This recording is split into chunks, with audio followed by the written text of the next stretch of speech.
our first day of shooting, we picked the most difficult set ever. Smoke, mirrors in every direction. Love it. Welcome to Twilight. You're listening to Another Bite of Twilight, a podcast where we look back on our obsession with the Twilight Saga and continue to freak out 10 years later. We're recording. Hey guys.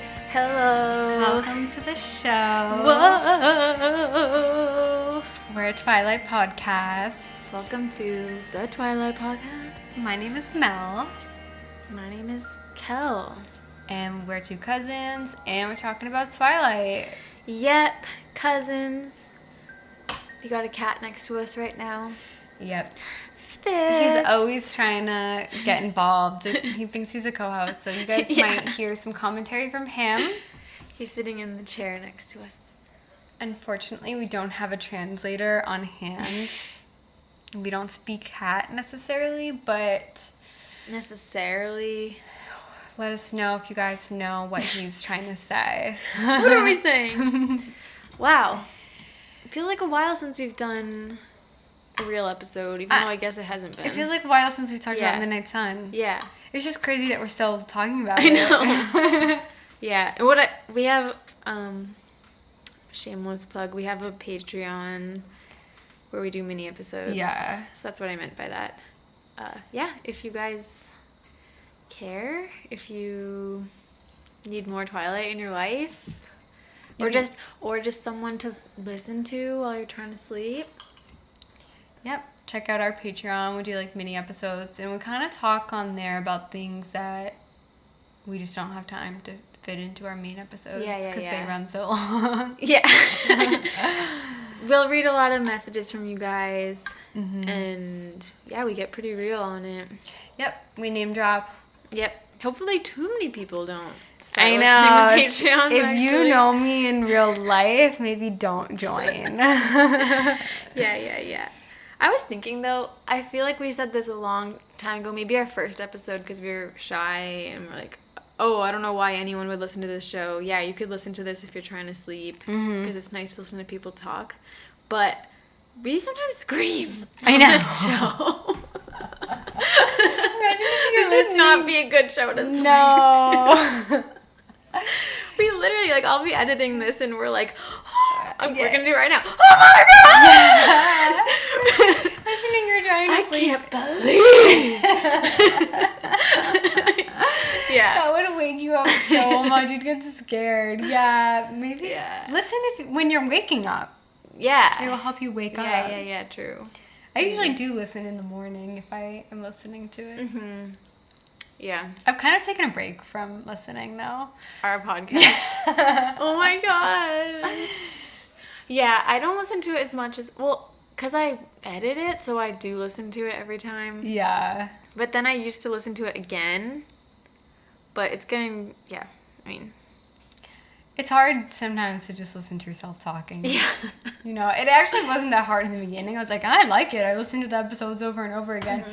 These days, I just get nervous to listen to myself. Why? I don't know. I think it's just like, I'm sick of listening to my own head sometimes. And I'm like, I don't know if I want to listen. Oh, no. I will say, I used to feel really self-conscious about my voice. Mm-hmm. And I don't anymore. I still get self-conscious about my laugh. Oh, your musical laugh. No, it's like, well, no, I can't even do it right now. You guys know how it is.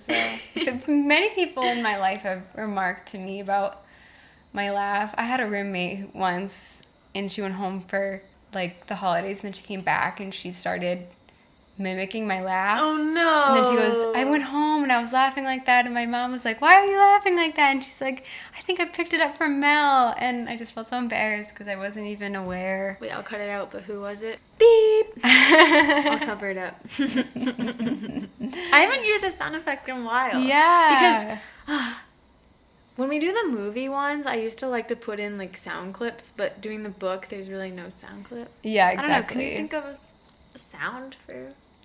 I mean, if we had the audio book, it would be cool to like do a passage, but True.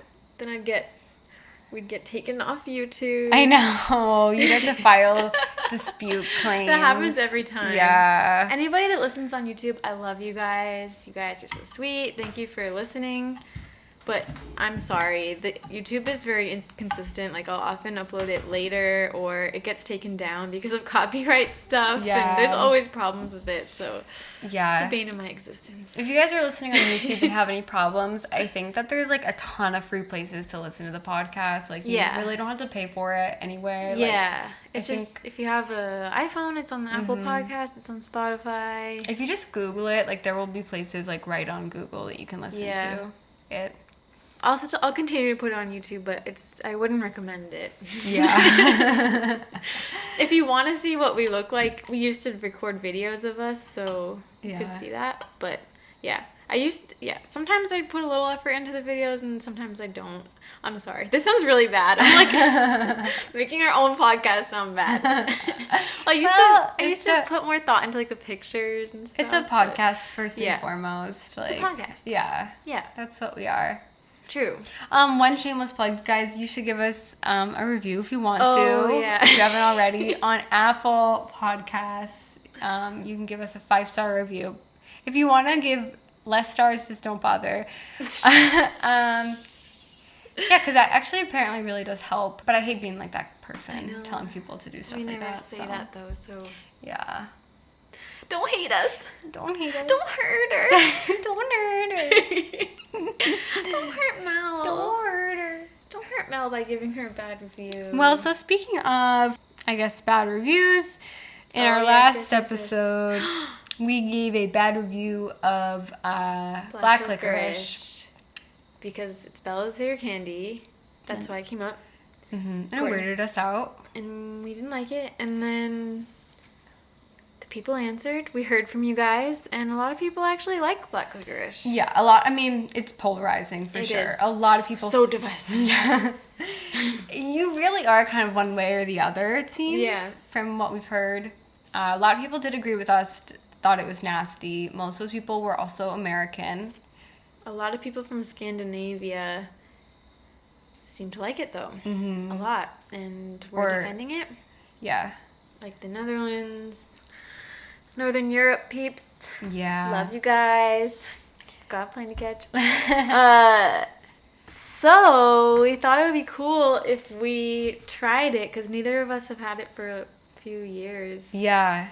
So we're kind of, we're being a little bit unfair. We're judging it when we haven't given it an honest go. So we're going to eat it right now. We are. We have black licorice. And we also have Sour Patch Kids, which are Bella's other favorite candy. Yeah.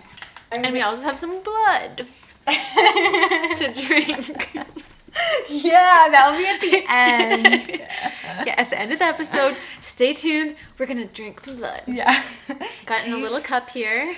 Good. It tastes good. I feel like if people were like a Twilight YouTuber or something and they ran out of ideas, they would stoop that low.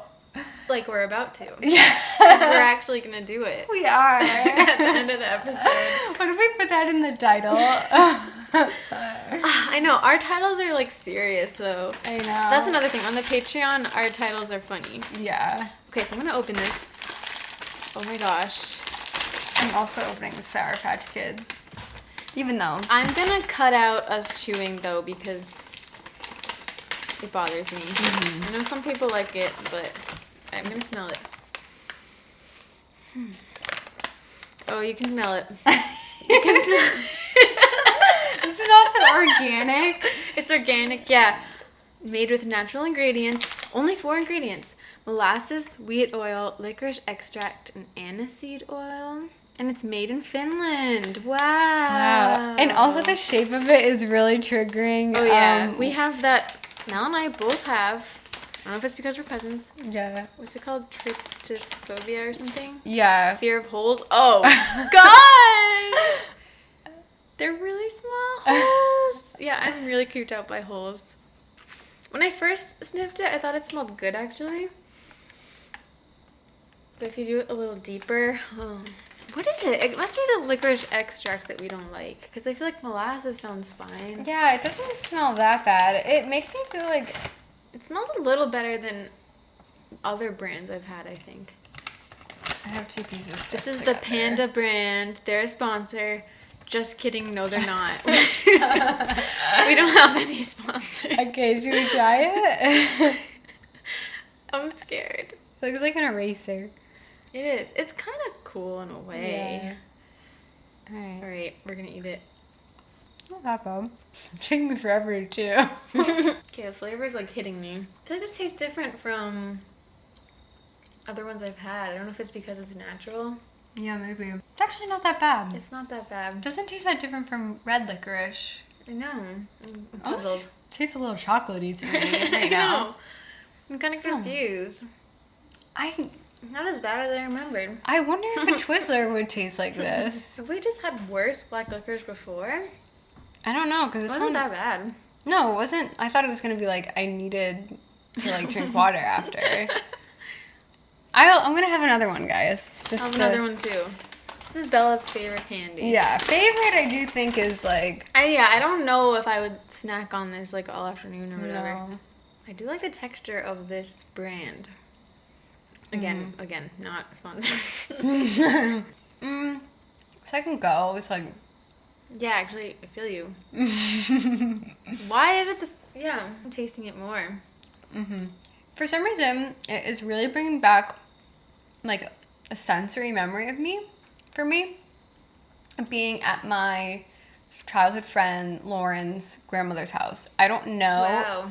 if I ever had black licorice there, but tasting it You must have. and smelling it, it's like bringing me back to her house. Wow. So I must have had it there. Like years and years ago. Weird.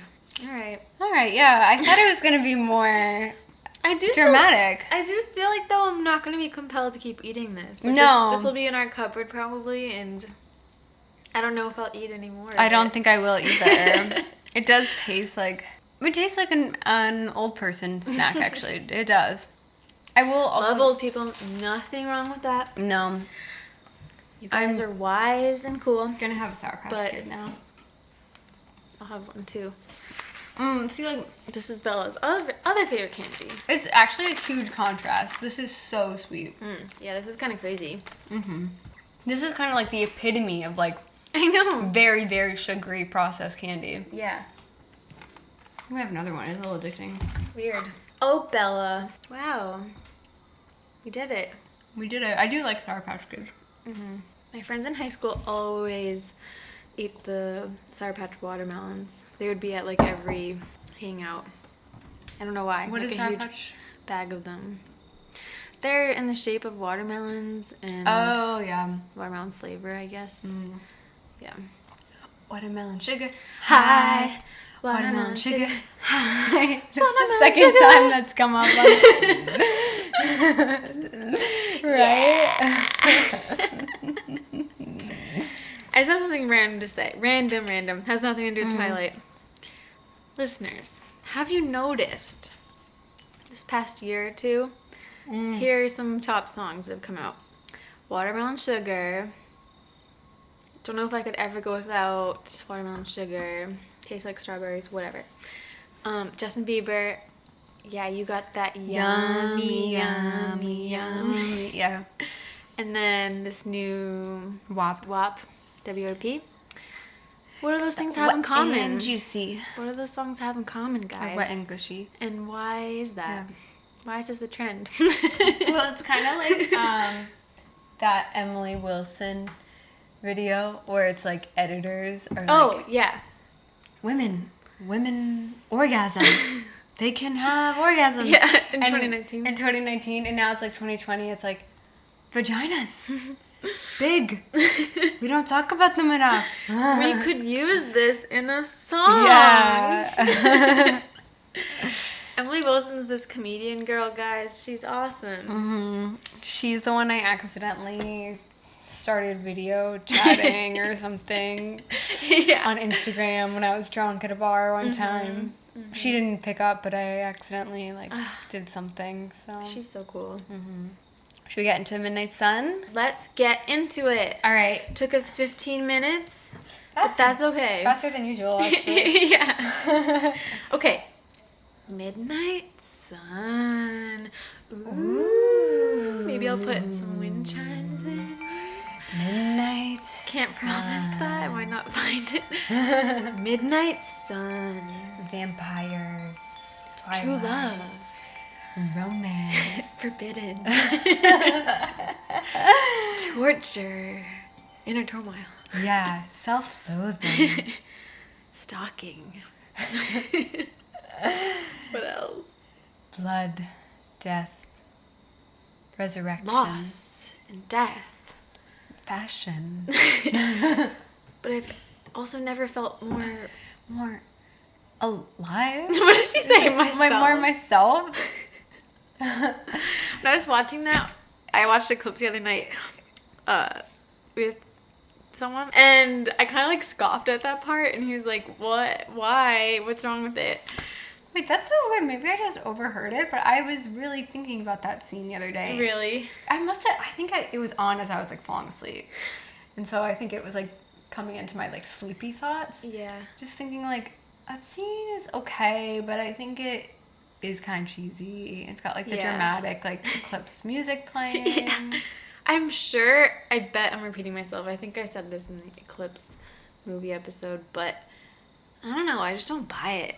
Yeah. Like, you're trying to tell me that this whole thing was not about Edward and Jacob? I don't think that's true. No, I don't think so either. I don't buy it. I think she like had her mind made up too. Yeah, I feel like that was just the filmmakers wanting to give her another purpose. Yeah.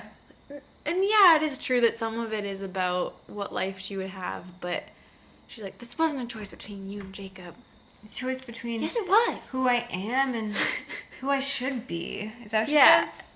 And she makes it sound like she only wants to be a vampire because that's where she thrives, Yeah. that's her world, whatever. Mhm. I don't think so. I don't know. Well, and I also think that if it really was a choice between her current human life and her, like, a vampire existence, she would have been contemplating love with a human. Jacob is not even, she wouldn't have a normal life with Jacob either. True.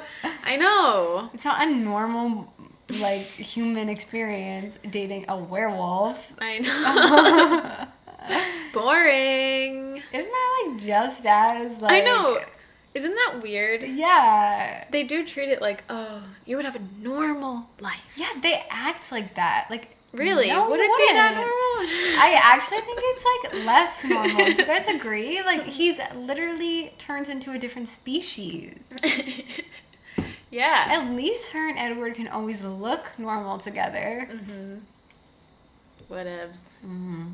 Okay, so we left off, we're on chapter 15. Probability. There's a probability. Yo, I was thinking the same Yo. thing. That is so funny. Okay, I forgot this was in Edward's point of view. Yeah. Well, because I just watched Eclipse. I'm like, wait, what? I often do the same thing. Now, Alice, I began as I shut my door. And What's going on? What's going on? So yeah, I know, guys. We have read this a few months now, so it's hard to like really get back into it. But this is where Edward is still kind of like thinking about what he wants to do. I think he's thinking about if they're gonna like go to the meadow or not yet. Okay. And his fate is kind of sealed at this point. Like Edward is still thinking of like these possibilities. Like, what if I leave? What if I do this? Yeah. And Alice says, because if you leave, you will come back, she said, her voice implacable. Implacable? I hate when I don't know how to pronounce the word. Where is it? 307. Top or bottom? Middle. Let's just, guys. Implaceable? Yeah, I guess I've just never seen that word. I don't know. Guys, you can be as smart as I am and still not know how to pronounce a word, so don't feel bad about yourself. Yeah. That often happens. There's words that you only read, and then when it comes time to speak them aloud, I don't know. Yeah, it's some words I read in a different pronunciation than I say, too. Yeah. Like, I used to always read the word, esque. Like, anything is something esque. Yeah. In books, I used to read it as Iskay. It's gay. When I first read Twilight, now keep in mind, guys, I was 13 years old. Mm-hmm. But for some reason, I read Carlisle's name in my head as like Carsley or something. Yeah. Carsley. I can understand that. But I also grew up next to that town, Carlisle, so like I knew Yeah. how it was pronounced, but for some reason in my head, I don't know, No, that makes sense to me. read it wrong. Carsley. Carsley.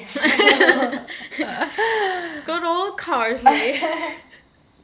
Oh, you know how I think I've said this to you before? What? That I look forward to having adult children someday. Yeah. And I said that to my sister yesterday, Mm-hmm. and she was like, "You just want that because of Carlisle." Oh my god. I was like, "No." Did Caitlin say that? No, Shannon. Oh, actually. wow. I know. Like, no, that's not true. But then I thought about it, like maybe it is true. Maybe it is true. You just want to be like Carlisle and Esme. Maybe you could adopt some. Could we legally adopt teenagers right now if we wanted to? I think so. That is which insane. is crazy. Yeah. It's weird. It'd be kind of fun.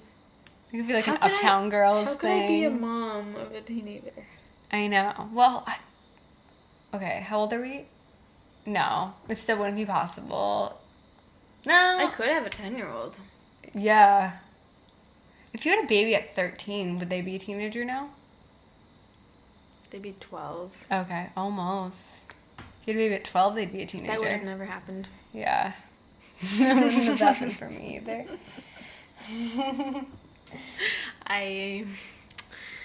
How old did you say? 12? Yeah. Oh, wait, I had one more thing when we brought up your sisters. Remember we said, Caitlin, if you're listening, like, reference it to us? She never did, right? No, she didn't. We caught her. She never doesn't listened. listen anymore. Yeah.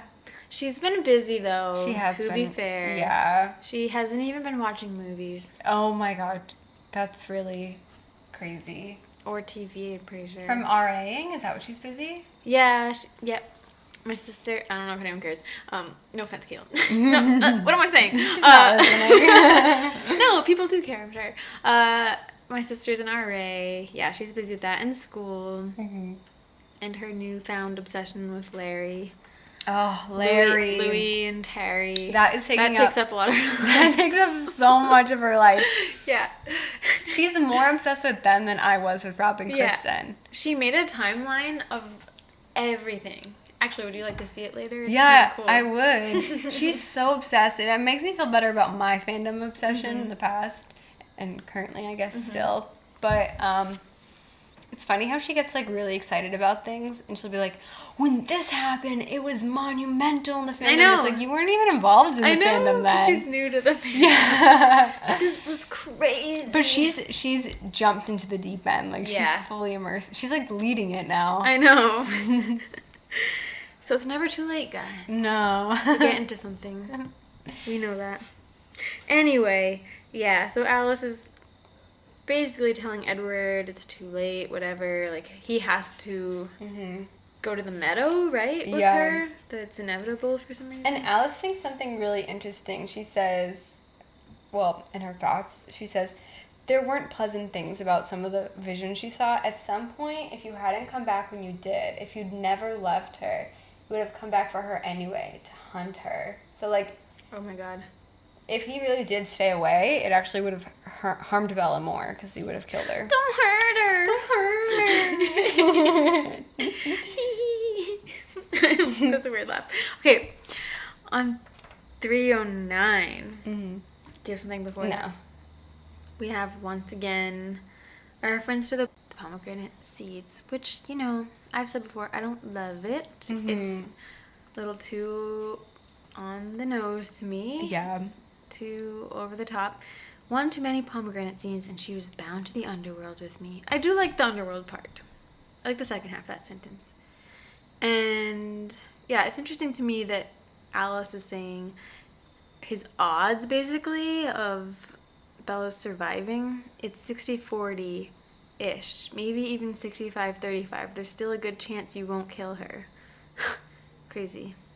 Yeah, it's interesting she's, like, being able to do, like, data in her head. I know. How does that work? I don't know. She's like, I've seen 10 visions, 6 of them. He Yeah. survived. I guess so. Oh, so he's really upset about this. Yeah. Doesn't know what to do. He's talking about, like, if he ever killed her, how he'd want to kill himself. Mm-hmm. I'm pretty sure. And he's talking about how none of his family's... Okay, I'll just read it. He says, Alice said I would have to make a decision. I wanted to scream out loud that I'd already decided, that there was no decision, but even though it felt as though my whole being yearned for nothing but Bella's safety, I knew the monster was still alive. How did I kill it? Silence it forever? Oh, he was quiet now, hiding, saving the strength for the fight that was coming. For a few months, I thought seriously about killing myself. Okay, yeah, he was talking about it.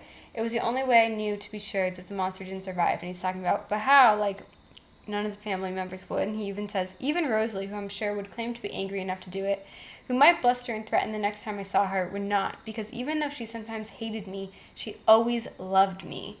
And I underline that. Does she love him? Because we just haven't seen it at all.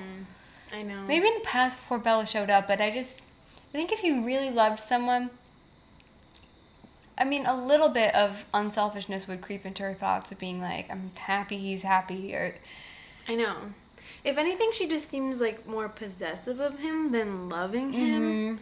She seems very distraught about the fact that he has his attention on somebody else. Yeah. That's not their family, but that's not really love. I would be... I don't know. This is why I also feel like we need Edward's perspective in the other stories, because I want to see how she grows, if at all. I mean, we know from that extract of a deleted scene on Stephanie's website of Rosalie telling... From New Moon. Yeah, from New Moon.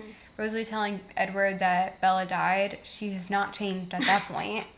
She's actually That's gotten like worse. the end of New Moon. Yeah.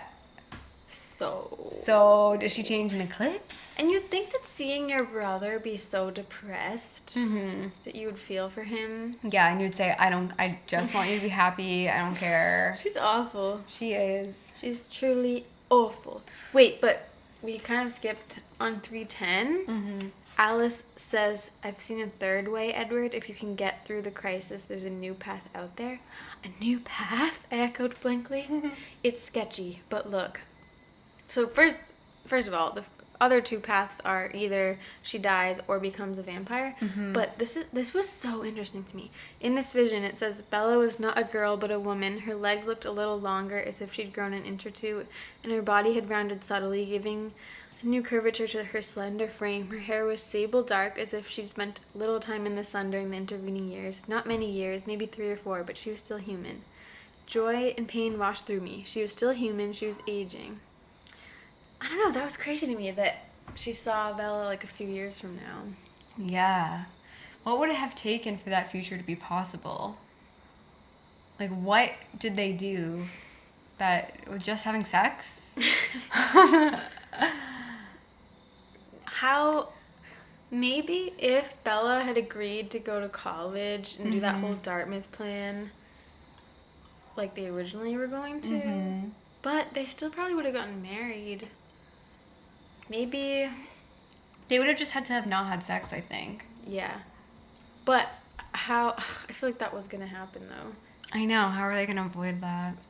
I feel like they wouldn't have gotten married when they did though, if Bella wasn't insisting he turn her ASAP. And then he wouldn't have had sex before marriage, yeah. of course. But if she agreed, okay, you can turn me in 5 years, because that was his original proposal, like 5 years, whatever, 3 years. If she said yeah, then I think they wouldn't have gotten married till later, possibly. Yeah. Because that was his requirement to change her. Yeah. That would have been nice.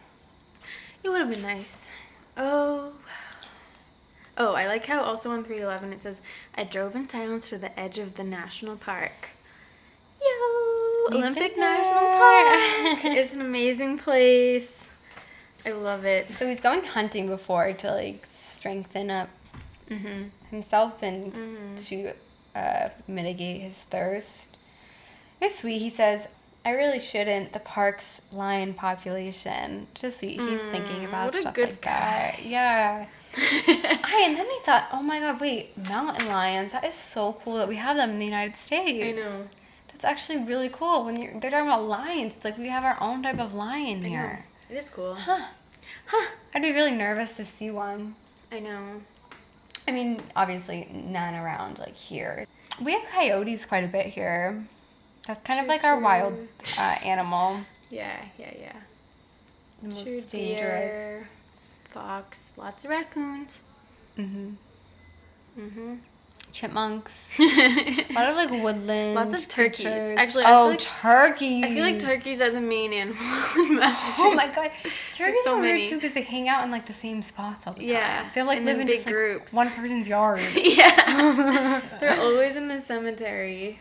They kind of spook me whenever I see them. I'm like, oh my god. Yeah. I thought that was a person. You know what showed up in my friend's yard? What? Donkeys. No way. Yeah. What? They were just That's so hanging cool. out. Wild? No. Oh. I think they belonged from someone's farm. Oh my gosh, that's Yeah. cool. Yeah, and moose in Yeah. Vermont, obviously. Maine. Anyway. Anyway. Animals. So then he goes home Mm-hmm. and he showers. Yes, which is... Very exciting. That was a spoiler from Stephanie's Yeah. teasers, but that So cool. answers a lot of interesting questions. He's naked. He's naked. And, okay, now he's getting dressed. And I feel like I never... Does Bella really talk about his outfit in Twilight? No, but somebody messaged us about this and was like, what did he wear to the meadow? I was really confused myself. Yeah. But so the cosplayers from the Olympic Coven, Yeah. they recreated these looks. I saw that. And so that helped me visualize what Edward's outfit was because I didn't get it. I know. He talked about how Alice kind of impulsively bought this white shirt for him and she then like shrugged when she gave it to him and she's like, I don't know. It looks nice on the model. Like basically being like, I don't know why I bought this. And so he slipped into it. It's a white cotton shirt, unnerved by the look of my bare arms in the mirror. know. So basically it's like It's a a tank top. Isn't that weird? I buttoned it side, then unbuttoned it again. Exposing my skin was the whole point. So he's like kind of like barely dressed, I think. So he's planning, okay, this is my outfit to reveal myself in the sun. I know, it's weird. And then he wears a pale beige sweater over it. It is an interesting outfit. Oh, I underlined this though. Just the collar of the white shirt showing above the crew neckline. Yes! I love that look. I'm obsessed with that look. Yeah. A collar under a crew neck. Oh my god. I do like that look too. It's pretty Freaking preppy. love that. So, Edward, I'm even more attracted to than ever. Yeah, and then Edward's spying on Bella, and she, the night before, I think it's just kind of cute. She's blow drying her hair. I love how you said that so casually. And then Edward's spying on Bella. She's blow drying her hair, and she hasn't done that before, really. And That he is says, cute. I wondered why the change. The only explanation I could think of was that she wanted her hair to look nice. And as the person she planned to see tomorrow was me, that meant she must have wanted it to look nice for me. Maybe I was wrong. Maybe if I was right. How exasperating. How endearing. Her life had never been in deeper peril, but she still cared that I, the very menace threatening her life, liked her appearance. That's cute. That sounded... Well, I know it's just your voice, but way too teenage girl to be Edward. I know. That's not how he would say it. Exasperating. He would not say it like, how exasperating. How endearing. Well, how was he saying it? That's kind of at the In punctuation. like a man's voice. How exasperating. How endearing. I don't know. That's still too much. Yeah. Well, what's with the exclamation points? Just like, I can't do it. We have to listen to the audiobook, I guess. Yeah. We'll see. Yeah, that's a good point. Oh my gosh, but we got this amazingly cute flashback here of after Edward had originally transitioned, Carlisle's kind of desperate to give him a more human experience. I love it. And I live for anything about the Cullens past. He decorated for Christmas. It's December 1919. It says they lived in St. John, New Brunswick. That's so interesting to me. I'd like to go there. Anyone from New Brunswick? It's actually not that far from us. Yeah, it's so cute. It's Christmas. It was my second Christmas holiday as an immortal. Though it was the first year I appreciated this change of the seasons. The wreaths and the candles, the music and the gatherings, none of it seemed to apply to me. I looked at it from what seemed like an impossible distance. It's cool. It's interesting to see. So the beds were carefully stacked in the corner, the wobbly desk shoved behind the door to make room for a fir tree tall enough to brush the ceiling with its highest branch. The needles were wet, dustings of snow still visible in places. So quickly had he melted the candle stubs to the ends of the branches. They were all aglow, reflecting warm and yellow against Carlisle's smooth cheek. He smiled widely. Merry Christmas, Edward. I realized So with a bit of cute. embarrassment that my great accomplishment, my solo expedition, had been merely a ruse, and then I was glad again to think that Carlisle trusted my control so much that he'd be willing to send me off on a sham trial in order to surprise me this way. Thank you, Carlisle, I responded quickly, and a Merry Christmas to you too. Is Midnight Sun a Christmas story? Maybe it is now. I love it. And Carlisle has popcorn to put on the tree. It's just cool to And see. they do the trimming. It's very sweet. I love anything about the places they've lived and the things they've done. It's just really cool to me. And so Carlisle's Irish friends show up. Siobhan, Maggie, and let me find it. Once again, so this was in Breaking Dawn, but apparently Siobhan is a large woman. Or is it Maggie? I think it's Siobhan, yeah. But it's just funny to me the way Stephanie writes it. At first, only one vampire emerged from the snow-dusted trees. She was the largest woman I had ever seen, taller than either Carlisle or me, with broad shoulders and thicker limbs. Oh my gosh, this is interesting. However, there was nothing masculine about her. She was profoundly female in shape. Aggressively, forcefully female. What the fuck? It was clear she'd had no intention of passing for a human tonight. She only wore a simple sleeveless linen shift with an intricately designed silver chain as a belt. It had been in another lifetime that I had last noticed a woman this way. And I found I was hard-pressed to know where to put my eyes. What the heck? Is he, so he's Sounds like attracted, he's attracted to to her. her. Yeah, it's and interesting. Doesn't Carlisle also have like a weird flirty thing with her as well? Yeah, and remember in Breaking Dawn, it kind of seemed that way. I remember when we read it, we were like, Yeah. what the heck is up with this? Like, they were acting a little flirty to each other. It was like inappropriate almost. Okay, let me read what I underlined. Carlisle clasped his arms around her waist and laughed. Hello, Siobhan, it's been too long. Where have you been hiding, Carlisle? Okay, there's definitely a part that made me think, what's going on here? I think I centered them on her face, which like her body was intensely female. Her lips were full and curved, her deep crimson eyes enormous and fringed by the lashes, thicker than needles. No, I'm looking for something with Carlisle. Oh, okay. Well, about the body thing, like, I don't know, like, it seems like, I mean, obviously, I think larger bodies, of course, are so beautiful and can be so beautiful. But it feels like Stephanie's, like, overcompensating by just, like, trying to describe a larger body in a million different ways besides saying, like, she's fat. She's not going to say that, Well, though. she's not going to say that, but I've seen a lot of things about people, like, reclaiming the word fat and, like, using it just to be like, why do we apply that negative connotation on it? Okay, I think you'd be a little freaked out, though, if Edward just said there was a fat woman. Yeah, I would be freaked out. You are right. Like, I think we would, I don't know. Yeah. I also feel like, well, maybe I feel like I shouldn't say this. Just say It's just, like, uncomfortable territory as well with language still, because even though I've seen a lot of things online about people, like, reclaiming the word fat and, like, why are we saying that it has a negative connotation? That in itself is fat-phobic. But at the same time, I feel like I'm never going to call people fat. Yeah. Like myself. Like, I just, know. because I know that some people will perceive that negatively. Also, I don't know, just because some people on the internet say they're reclaiming it, that's not the whole world. Yeah. That's only, like, whoever happens to be on Twitter. Yeah, that's There's definitely true. a million people out there that didn't get the memo. So. Yeah, exactly. So, like, you couldn't, like, you wouldn't want to, like, well, first of all, people shouldn't be commenting on anybody's bodies. It's like Yeah. not really like anyone's business. But I mean, I almost feel like the point. I mean, I guess she's just describing what this character looks like, but I don't really know why she's telling us Edward's attracted to her, but there's a weird like sexualization of this Siobhan's body. I don't know. Dude, it's just, I'm guessing for some reason we're being told it's she's just very coming. curvaceous. It's coming out of left field. That's Yeah. what I mean. It's just weird. She's voluptuous, and Edward's like, whoa. I don't really know why. Maybe it's supposed to show that he's like returning capable. to humanity. 'Cause Yeah. He's been kind of just a monster concerned about blood for the past 2 years. So was there a flirty thing with Siobhan here? In feel like- Carlisle? I think there was, but I'm trying to find it right now. I could have sworn.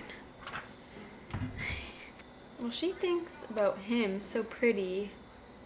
I wonder what his gift might be and why it appealed to Carlisle. I don't know, man. Maybe I just saw what I wanted to see. But she thinks to herself that because they don't drink blood, she thinks to Edward, poor boy, how tragic Yeah. to be deprived of the greatest joy of his life.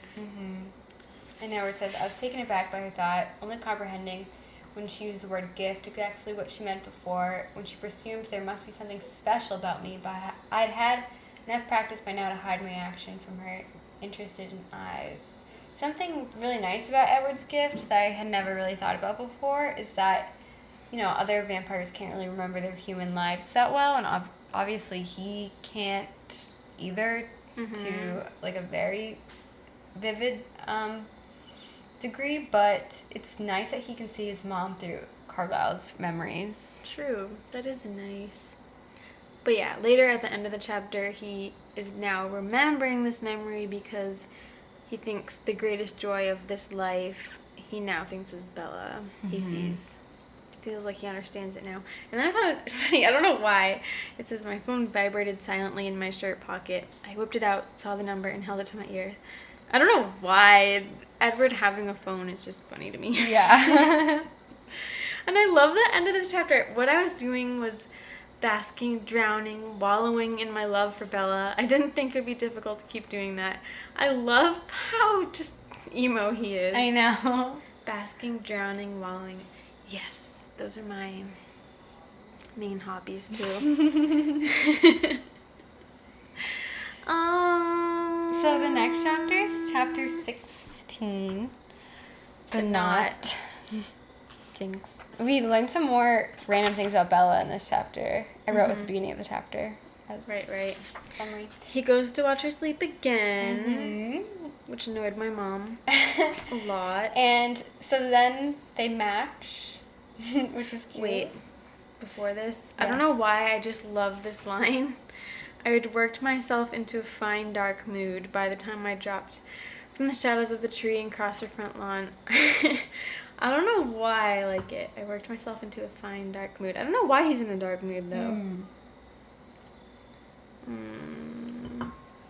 Oh, because he's just remembering Alice's vision of her dead and now he's depressed. But literally 2 paragraphs later, my mood lightened. Cannot keep up with this. So, Something new every moment. he's all over the place. But yeah, their outfits kind of match. Cute. Yeah, it's like they're in boarding school or something in their school uniforms. And he's kind of annoyed that Bella didn't tell anyone that she was going to be with him. Oh, yeah. Of course. He gets all pissed off about that. He says something when he's with her because he's just worrying so much. He says, "Now, not for the first time in my life, I wish that I could make my brain slow down, force it to move at human speed. Only just for a day, an hour. So I thought I wouldn't have time to obsess over and over again about the same solutionless problems." Don't I feel that? Yeah. Edward. Mindfulness, Edward. Yeah. Gotta get present, Edward. Yeah. I think Read that the was, power of now. I think that was a teaser, maybe. But he asks her, which was your favorite birthday? And I wish someone would ask me that question. That is so sweet. Why don't you ask them? That's true. I actually did one time. Oh, never mind. What? Well, What? my college friends were out to to a birthday celebration a couple of years back for someone. And so I said, let's all go around the room and say our worst birthdays. And someone there made it very awkward and said their worst birthday was a day when all of us, sorry, there's an alarm. Maybe that's a sign I shouldn't say this, but when all of us didn't celebrate that person's birthday. And to be fair, we should have, but the reason we didn't is because this person was bullying us and was not very nice to us. And so Why were you still hanging out with them then? because I couldn't change my room. And Oh my gosh. so it was just very, very awkward. Okay. And then I said, like, as soon as that person answered, I was like, okay, let's all say our best birthday. Oh my gosh. But I'm afraid this person might be listening. No. Sorry you had such a bad 20th birthday. That's sweet of you, Mel. No, I mean, it does not sound that sincere. I sound like a huge bitch. But guys, you have to understand as well that this person didn't care about other people's birthdays, only their own. And so we were just given the same treatment that this person applied to other people's birthdays. Did this person invite you to do something? No, it was also during exam week, and they wanted us to like stop what we were doing and like go all out. Unfortunately, once you're not a kid anymore, you have to plan your own birthdays. You know, I feel like you can't really expect everybody else to do something without you prompting it. No, it sucks. This was also the same person. The previous year had a birthday, of course, and me and someone else got this person. Oh, did they? Yeah. Yeah, they actually coincidentally had a birthday the year before. Me and someone else got this person similar gifts, but we went out of our way to get this person gifts, and this person complained that our gifts were similar. Even though we You didn't. just never complain about a gift. Yeah. Never. Also complained about a Christmas gift, so we were like, we're not gonna... Actually, 2 different people's Christmas gifts that this person did not need to receive. I had a friend that complained about gifts before too, and no longer my friend, really. So. I feel like I know who you're talking about. Do you know who I'm talking about? Hell yeah. So this person was just like very, like, would want you to do something for them, but then when you did, they would like be very ungrateful and complain about it. So... Long story short, that was their worst birthday. What was your worst birthday? Is this too sad of a question? Well, it wasn't bad. I was fine with it, but my 20th birthday, actually, 19th birthday, my best friend, I love her so much. For some reason, like, she went way too hard, like, right as we started drinking. Oh. And she had like 10 shots within like 5 minutes. And like I only had 2 shots. And so the rest of the birthday, oh God. She just wanted to party for you. And it was before anybody else had showed up to the house. So the rest of the birthday, I was just like in the bathroom with her as she had to throw up for hours and hours and hours. Oh no. People were showing up and she was like, jeez.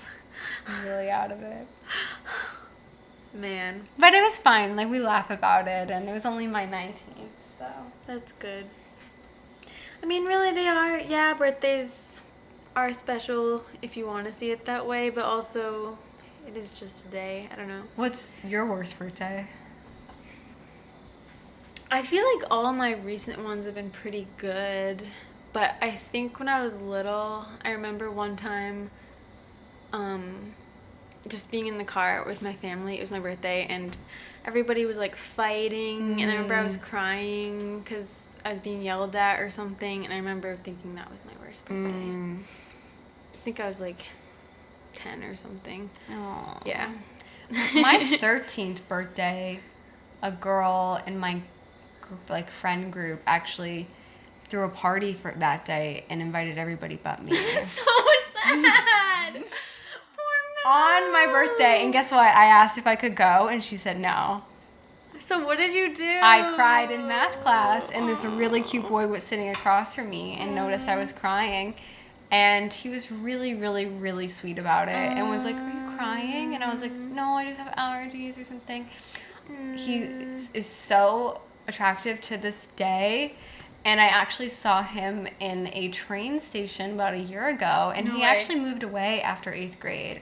I saw him in the train station, and he did a double take and looked at me and then goes, "Oh my God, hey," and then just kept walking because it was like a busy. Yeah. But I almost think, like, I wonder if that's a sign. That's so sweet. Isn't it? Like, he was kind of like a popular guy, but like also like didn't really care about that kind of stuff, and it was just really sweet. Like, he really noticed that I was not okay. And then after, I think he said something like, "It's your birthday." I remember it made me feel better. His name was Kwai. Shout out. Did your family like go to dinner or something? Did you do anything? Probably, but that's really all I remember from that day. But that's not your worst birthday. It probably is. Yeah, but it's so long ago. Courtney was the girl. My birthday a few years ago, I mean, I feel like this year you had a birthday during quarantine. That sucks. It was fine. My birthday was the 2016 election, but it actually wasn't that. It kind of sucked in some ways, but I still had a good day. Yeah, well, you with were my abroad. friend. Yeah. So it was still good. Kind of like by the time the results came in, it wasn't your birthday anymore. Yeah, that's true. I'm sure like the next day would have No, sucked. but that night, people were all watching it. And I don't know why my school had it on a projector and everybody was watching it and nobody wanted to celebrate. Your birthday? Yeah. Yeah. Except for one person. Some people have... Sierra, thank you. Yeah. Doubt you're listening. It's so funny that you weren't even in America and people didn't want to celebrate. I know. That's funny. It just sucks. I thought it was more annoying being in England. I don't know. People were like very preoccupied with it and were rude about it. And I love England, guys. Like, I wish I lived there. I want to go back. But it was just about the election. It was very hard to be American at that time. Yeah. It was hard, actually. I'm just remembering. It's like everywhere you went, if you were an American, like you had to answer for the whole country. Literally, I would say like a few words to someone and they would hear my accent and they'd go, "American? What do you think of Trump?" Yeah. Like, what? And in America, that's not normal. Like, it's just not our culture. You don't ask a stranger, like, "What do you think?" Yeah. You just don't. Yeah. So it really threw me off. Yeah, a few times I kind of tried to fake an accent just to, like, avoid it. Oh, really? I didn't want to talk about it. My school told people to not tell us that we're American. So, like, people would be like, "I'm Canadian." I'm Canadian. I didn't do that, though. I was like, "I'm from Boston." Yeah. Whatever. But it wasn't bad. Still good. Still a good birthday. Yeah. What does Bella say? Wait, are they just going? They're driving to the meadow, I think right? so. Okay. Oh, she says, "It's fine. I don't know the answer. I'm not a big fan of birthdays." That's unusual. I couldn't think of another teenager I'd met who thought the same way. It's a lot of pressure, she said, struggling, presents and stuff. What if you don't like them? You gotta get your game face on right away so you don't hurt anyone's feelings. And people look at you a lot. Your mother isn't an intuitive gift giver. Edward can't understand. What a weird question. Yeah. An intuitive gift giver. Who was your favorite teacher in elementary school? Mrs. Hepenick. 2nd grade. She let me read in class pretty much whenever I wanted. What does he mean by this? A paragon? I don't know. Moving on. Who was your favorite grade school teacher? I don't remember. Oh, she asked him, and he says, "I don't remember." That's sad. It is sad. I don't remember. Oh, that sucks. You can't remember. Edward. Oh, I'm starting to forget some of my teachers. Oh. Okay, so I have this paragraph here. It really shows how much Renee hates responsibility, or just like some of the fish. Yeah, some of the things that Bella has like kind of It's cool. It's interesting. taken on in her life. Yeah. So Read it. Edward says, "Dogs or cats?" He says, "I'm not really sure. I think maybe cats. Cuddly but independent, right?" And he says, "Have you ever had a dog?" And she says, "I've never had either." Mom says she's allergic Her response was oddly skeptical. You don't believe her? She paused again, not wanting to be disloyal. Well, she said, I got her petting a lot of other people's dogs. I wonder why, I mused. Bella laughed. It was carefree sound, totally lacking any kind of bitterness. It took me forever to talk her into letting me have a fish. I finally figured out that she was worried about being stuck at home. I've told you how she loved to take off every weekend we could, go visit some little town or minor historical monument she'd never seen before. I showed her those time-released food tablets that can feed the fish for over a week, and she relented. Renee just can't stand an anchor. I mean, she already had me, right? One huge life-altering anchor was enough. She wasn't going to volunteer for more, which is really sad. That is really, really sad, It is sad. that Bella has taken on that guilt. And then Edward says something later like, it made me angry to think Bella might never feel unwanted or that she needed to prove her worth. I had the oddest desire to wait on her hand and foot in some socially acceptable way to show Bella that her merely existing was more than enough. Oh my god, Cute. kill me. Cute. There's someone would say that about me. Remember what I said last time, though, like that I worried I would be like Renee? Yeah. Well, yeah, I underlined the part. I've told you how she loved to take off every weekend. We could go visit some little town or minor historical monument she'd never seen before. I really, related to that. Yeah, that seems like something you'd get excited Yeah. about. But I mean, I don't know. The part about it's not good to make your kid feel like a burden, but I also feel like it could be fun. Yeah. Childhood, kind of. Doing that could be going fun. to things. I'm sure that's not the only thing that Renee did that made her feel like an Yeah. anchor. I'm sure Renee probably, even the way in Twilight how Renee would always say like, oh, don't get married young, don't have kids young, like. I know. She That probably, must make Bella feel bad. Mm, You know? It seems like it was just about what Renee wanted to do. Renee. I said I don't really understand why Edward thinks that Bella will be afraid once she sees him sparkling. I just don't get what is scary about that. I don't know. He's like so convinced that she's just going to like be frightened and run away. He's terrifying. Yeah. Oh, Edward. So, right now, wait, they're walking, right? Through the woods. Yeah. I think they're almost at the meadow.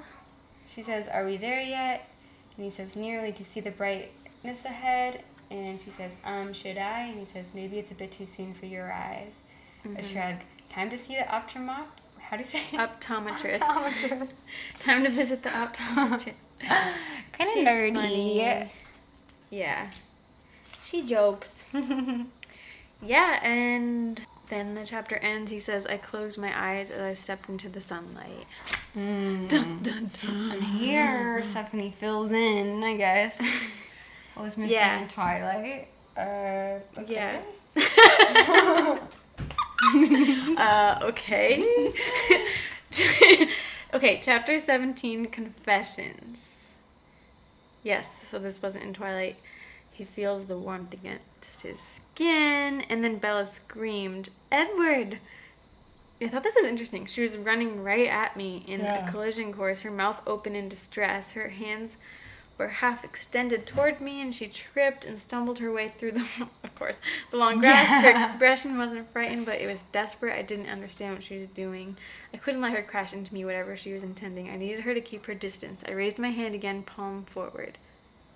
So then she stops, and I guess she's freaking out because she thinks the sun will hurt him. And yeah, that's what she says. Does that hurt you? She whispered. Oh, I don't know why Bella sounds so cute to me whenever she whispers. It's cool to see from third person. Yeah. But yeah, now she sees what he looks like. Yeah, this wasn't in Twilight. In Twilight, it's just like they've been lying there already for a while in the grass. I like how on 344, talking about his sparkling, he says, it's very strange though, I said. Surely she could understand that this was part of the horror. Amazing, she corrected. I don't know, it's just cool because I feel like in the series they never acknowledged that it's weird. Yeah. So, yeah. He asked her, you are repulsed by my flagrant lack of humanity? And she says, I'm feeling like humanity is pretty overrated. I just thought that was kind of weird because I feel like humanity has a much different connotation than just like being human, the state of being human. Like humanity more so means like morality in a lot of ways. And she's smiling wide. I'm feeling like humanity's pretty overrated. Yeah, like, okay, yeah, we know, Bella, you do have some things that kind of skirt along. Murderous. Yeah. Just forgiveness. This is 2,364 of her heartbeats later. I felt more in control than I had in many years. Facing things was the key, as Alice had predicted. Was I ready? How could I be sure? How could I ever be sure? How did I break the long hush I'd imposed? Because I'd just been quiet. It was starting to feel awkward to me. Must have felt so to her a while ago. We're starting to feel awkward to me. I love that. I unlocked my pose and lay back in the grass, one hand casually behind my head. Feigning the physical sign of emotion was old habit. Perhaps if I was portrayed relaxation, she would believe it. She only sighed quietly. Yeah, because she kind of moved towards him and he wasn't ready and was thrown off, so he needed to calm down and like lie there. And he's really trying to distract himself now. He's saying, as I continued to classify, I added calculations. So he's just looking at like things in nature. It says, there were currently 4,913 insects in this area of the meadow, which was roughly 11,035 square feet. How many insects on average would exist in 1,400 square miles of the Olympic National Park? Olympic National Park? If insect populations dropped 1% for each 10 feet of elevation. He's just trying to like... Oh my god. All these crazy things. Oh yeah. And then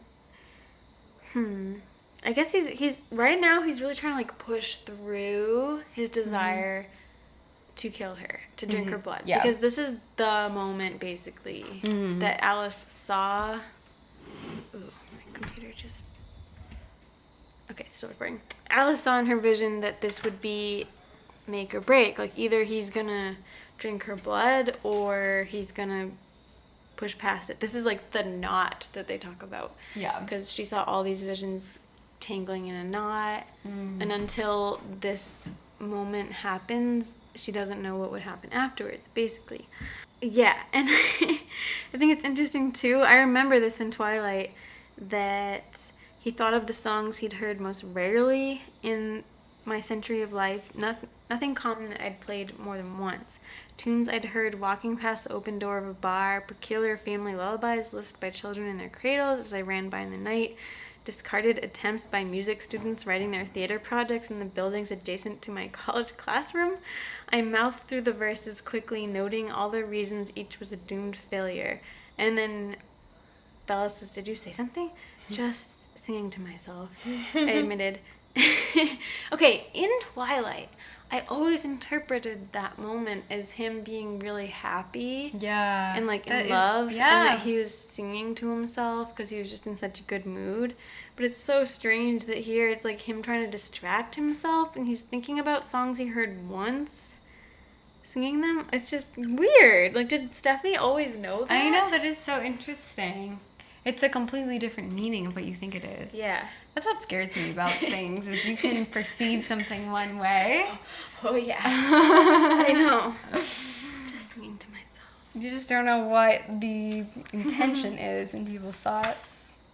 Yeah, he's even, is this where he's fantasizing about killing her, letting himself, like, be exposed? Yeah. He says, I threw myself away from her. The madness hadn't reached my legs, and I launched all the way back to the far edge of the meadow. I moved so quickly I didn't have time to... Oh, no, this is when he's, like, freaking out, right? Yeah, well, before that, it's so cute. He says, I felt her tug lightly, and I realized she wished to turn my hand over. As soon as I complied, though, both her hands froze, and she gasped quietly, because he moved way too quickly. But it's just so cute. I don't know. And then she puts her hand close to her face. She's very Warm brave. breath seared against his palm. Yeah. Yeah, it does get sensual. It's like a taster from here. No, okay, so this is like when he freaks out, you know, and it's like, it's in the movie, it's in the book, like... Venom floods in his mouth. And he's kind of like going crazy. Why? Did she try to kiss him?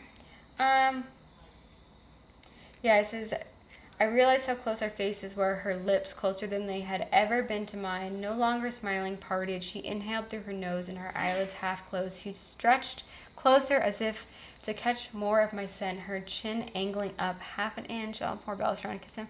Her neck arching forward, her jugular exposed, and I reacted. Venom flooded my mouth. My free hand moved of its own volition to seize her. My jaws wrenched open as she leaned in to meet me. I threw myself away from her. The madness hadn't reached my legs. They launched me all the way back to the far edge of the meadow. I moved so quickly I didn't have time to gently release my hand from hers. I'd yanked it away. My first thought as I landed, crouched in the shadows of the trees, was her hands, and relief washed over me when I saw they were still attached to her wrists. Imagine if he just, like, Ripped her hands off. I know. That would up the stakes so much. Yeah. I don't want that to happen, obviously. I know. But it's crazy. It could have easily happened. Like, this shows you just how dangerous it is. Mm-hmm. I'm the world's most dangerous predator. Especially, I'm the world's best predator, aren't I? Mm-hmm. As if you could fight me off. I'm designed to kill. I don't actually think it says that. No, it doesn't say designed to kill. Yeah, he says, as if you could fight me off. And then the next line is him saying, don't be afraid. Yeah, I promise. I swear not to hurt you. Don't be afraid. It's Please a cool forgive chapter. me. I can control myself. You caught me off guard, but I'm on my best behavior now. Yeah, the emotions are crazy. Then, on 354, he says, I'm not thirsty today, honestly. I actually winked at her. Mm-hmm. One would think I was 13 instead of 104. But she laughed, a little out of breath, a little wobbly, but still a real laugh, with real mirth and relief. Oh, I can't believe he winked. It's just Edward. He winked. I know. She stared at our hands and glanced up to meet my gaze for a moment and then finally looked down again. Just cute. Just being shy. And then in this moment, he starts thinking about when he went off and, was rebellious and the shame he felt wanting to go back to Carlisle and Esme and, like, the shame he would feel looking into their eyes. Yeah. And I think it's really sweet that this memory comes to him in this moment. He says, they're like, Edward, he's home. How can it be, Edward? And he says, and then she was upon me as an Esme, her arms wrapped tight around my neck, her lips kissing my cheek over and over and over again. Please don't go away again. Only a second later, Carlisle's arms encircled us both. Thank you, he thought, his mind fervent with sincerity. Thank you for coming back to us. Carlisle, Esme, I'm sorry, I'm so shush now, Esme whispered, tucking her head against my neck and breathing in my scent. My boy, it's so sweet. I looked up into Carlisle's face, leaving my eyes open wide, hiding nothing. You're here. Carlisle stared back at my face with only happiness in his mind. Though he had to know what the color of my eyes meant, there was no off note to his delight. There's nothing to apologize for. Slowly, hardly able to trust that it could be so simple, I raised my arms and returned my family's embrace. Yeah. I felt the same undeserved acceptance now, and I could barely believe that all of it, my bad behavior, both voluntary and involuntary, was suddenly behind us. But her forgiveness seemed to wash the darkness away. Sweet. Edward's so hard on himself. But that is a really nice part, and it shows how open-minded Carlisle is. I mean, he reads minds, and he knows that Carlisle didn't even judge him. Yeah. For having red eyes. And I think that really is what love is like when you love people past their flaws. Of course, people can go too far with that. Yeah, I would say maybe killing people could be that, but they are a different kind of species. Vampires. Yeah. It does remind me of this book I'm reading, which was inspired by Kelly being into what's called the attachment styles, and it talks a lot. It's actually making me think a lot about Twilight. So it's called, I think, Attached or something. I forget the name of the author, but it talks a lot about, first of all, one is like the myth of codependency, and of course, like, people can be way too codependent on their romantic partners. Yeah. But it's talking about how the expectations that we have for being independent are just not realistic, because They're not.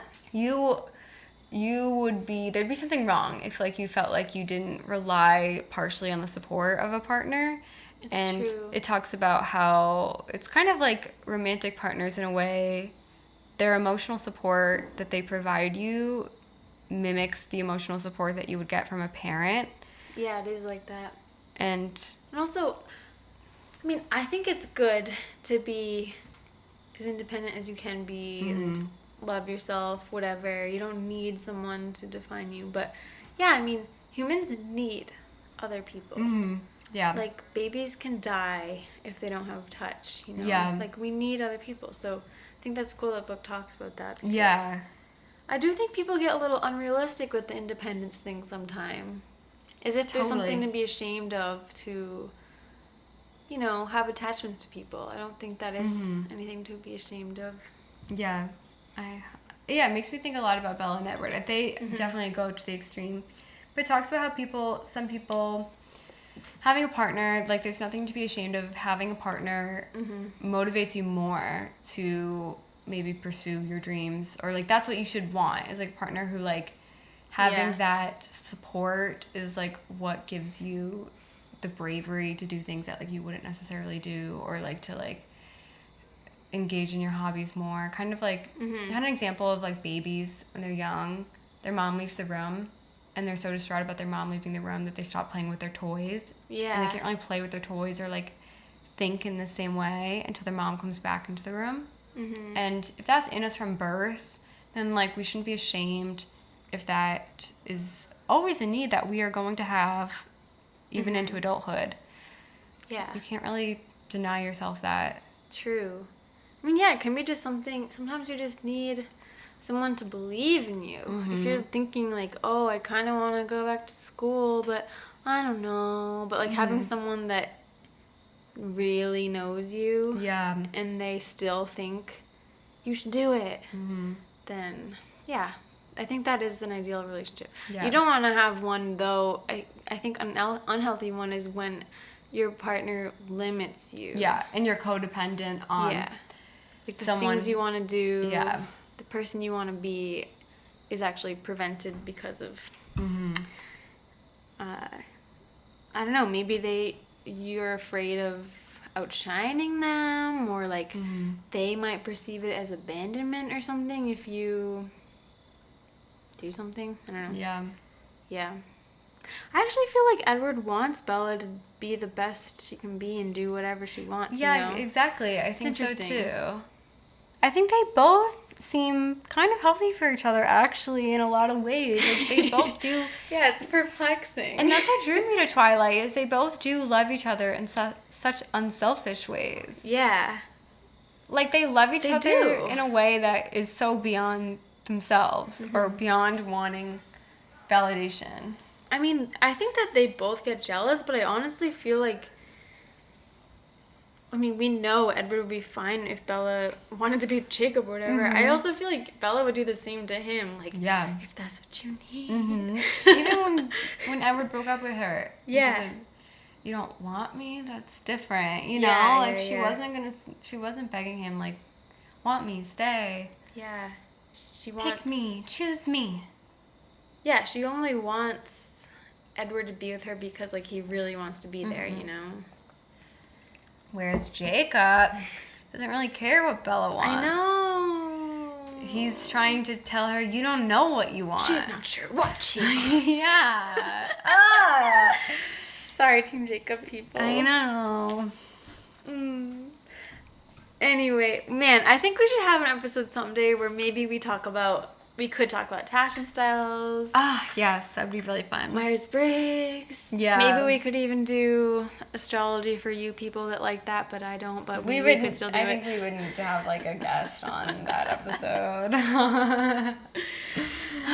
Okay, this is why Edward is a total Gemini. No. Yeah, actually, I cannot talk about that. No, I cannot. Sorry, guys. Well, I guess we could just read off like what they are. And then try to see like, makes sense, or... Yeah. Guys, what type, if you've listened to the show, if you feel like you know us, what sign do you think I am? Kelly, what do you think I am? Yeah, what sign do you guys think I am? And don't, like, Don't cheat. Yeah, don't look up my birthday. Yeah. Yeah, I've had people, okay, I'm sorry, don't hate me. I know people are really into it, but I'm really not into astrology. And I've had people say to me before that they didn't expect me to be what I am. And then I've also had people be like, oh, you're such a Yeah. blank what I am. Yeah. Yeah. I will say that my sign is perfect for me because of something about me. But it's also like not you. Yeah. I can't keep talking about it though because it'll give it away Yeah. if I say it. Well, some people have said, "Oh, you're a total sign that I am." Yeah. Yeah, guys, let us know what signs you think we are. I don't want to this if you guys know his birthday, this will spoil what I am. But Gordon Ramsay has the same birthday as me. Gordon Ramsay, like the cook? The chef. Yeah. Huh. Are we the same person? Well, then there's also the moon sign. Well, then I know that makes it total bullshit. Well, this is why I don't believe in it, guys. When I was applying for jobs, I applied for a job at a place that writes horoscopes, and they like wanted me to come in for an interview. And I had I even told them I had no like background in astrology. I don't know anything about it. They didn't care. Yeah. So the people who just write make it up. these horoscopes, it has no basis in anything. It's just a college graduate with a writing degree who's just trying to have a job. So I hate to burst your bubble, but like that's why I really don't believe in it, because I'm like, it's kind of like a fortune cookie. Someone's just writing it. It is like a fortune cookie. I guess it could be like the odds, and I mean maybe there are some people who write horoscopes where it's based in something. I don't know what, but maybe it's like the odds that someone would write this about your sign. Maybe that is fate, but I just often read things that are so general. It's like, oh my god, I like to be cozy and go out to party. It's like, yeah, everybody does. yeah. But I do also think that astrology can be a form of self-care, and so I can understand how people enjoy getting into it, and also I think it's a bonding experience for some people, and it's fun for them to talk about. So I kind of like being somewhere and telling people my sign, or then they like start talking to me about what that means. I don't know, it's kind of fun. To me, it's like I'm not gonna retain the information. It's too much to learn everything. I know. To learn what every birthday means. Well, I guess if it's your passion. Like, well, yeah, that's how I am with Myers-Briggs. But I just feel like it doesn't take... Someone's personality is based on so much.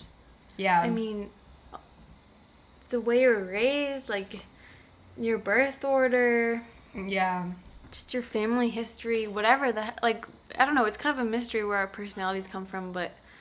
kind of diminishes all those other factors. Yeah. Yeah. Apparently Gordon Ramsay, he seems cool. Wait, I'm interested why Gordon Ramsay is the one person who you're like... He is my birthday. Oh, he's the same birthday as you. Yeah. Same day. Okay. Yeah. That's the only celebrity I know with the same birthday as me. Oh my gosh, Yeah. that's weird how there's like no one bigger. Yeah, I don't know anybody else. I feel like if I said mine, it would give it away. Why? What is it? Angelina Jolie. Oh. I feel like people probably know her birthday. I don't know. Oh, yeah, you guys are so similar. Actually, I don't really know much about her personality, so I can't say. But I don't know. I don't think you guys seem similar at all. Yeah, my mom was complaining about Angelina Jolie the other day. Why? Yeah, just because she was... What about her? She was like, she was the other woman. And I was like, yeah, but... Because, like, we're talking about Jennifer Aniston, Brad Pitt, and I was like, yeah, but, like, then Brad and her had all these kids, and... Yeah. Like, that's the person we should have rooted for, like... I know. When she was, like, the mom of all the kids, and she does so many humanitarian things, and she seems like a very cool, interesting person. She does seem a little strange. in a way. She seems very intelligent to She me. seems tough. Mm-hmm. Yeah. All her tattoos. I don't know. I think She's intimidating. Brad seems a little shady to me. Seems a little distant. He does seem distant. Well, he's kind of funny. Mm-hmm. He's like charming. But more than anything, hot. Oh. That's for sure. Oh my god, he's sexy. Brad, if you're listening. Damn, you's a sexy bitch. Brad, if you're listening, I know you are. Brad, listening to a Twilight podcast. You never know. That's the thing about... He was in Interview with the Vampire. Maybe he's into vampires still. Yeah. By the way, I want Mel and I to watch that movie and then discuss. Yeah. Because I really liked it. Are we digressing too much in this episode? A little bit.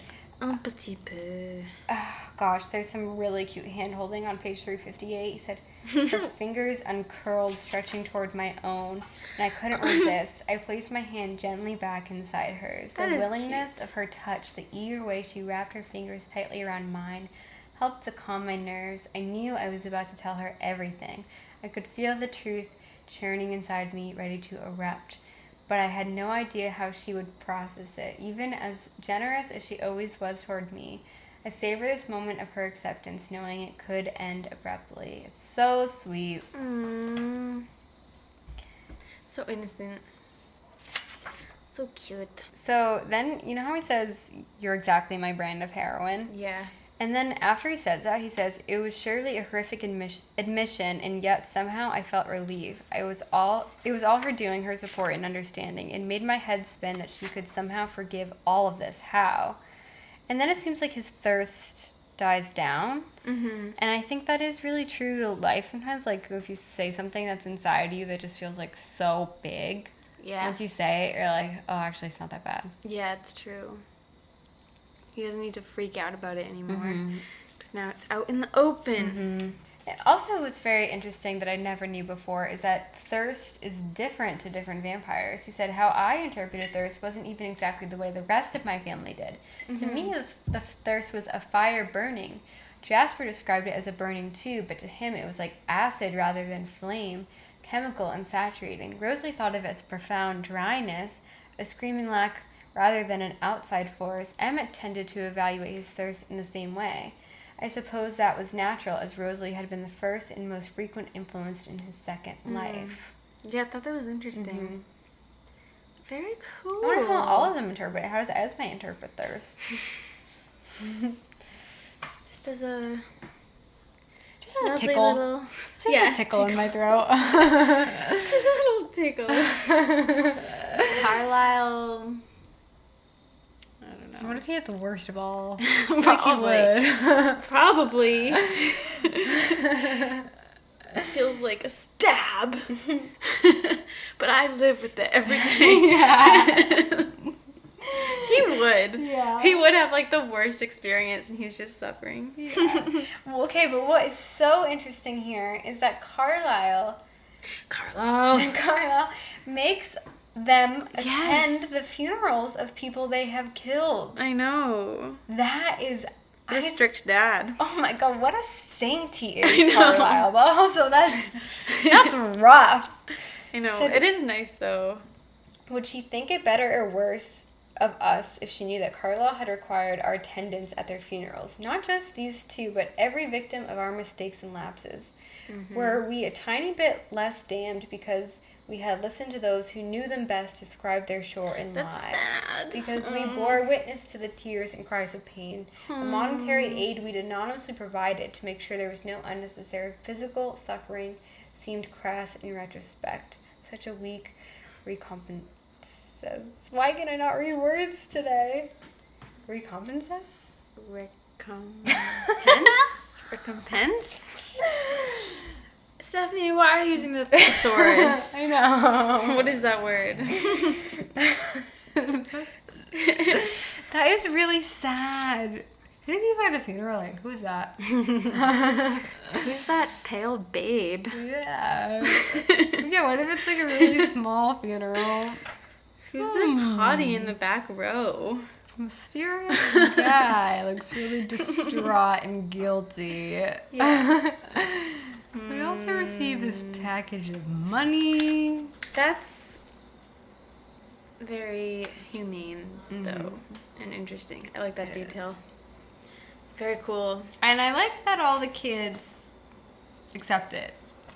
Yeah. I wonder how Carlisle enforces that.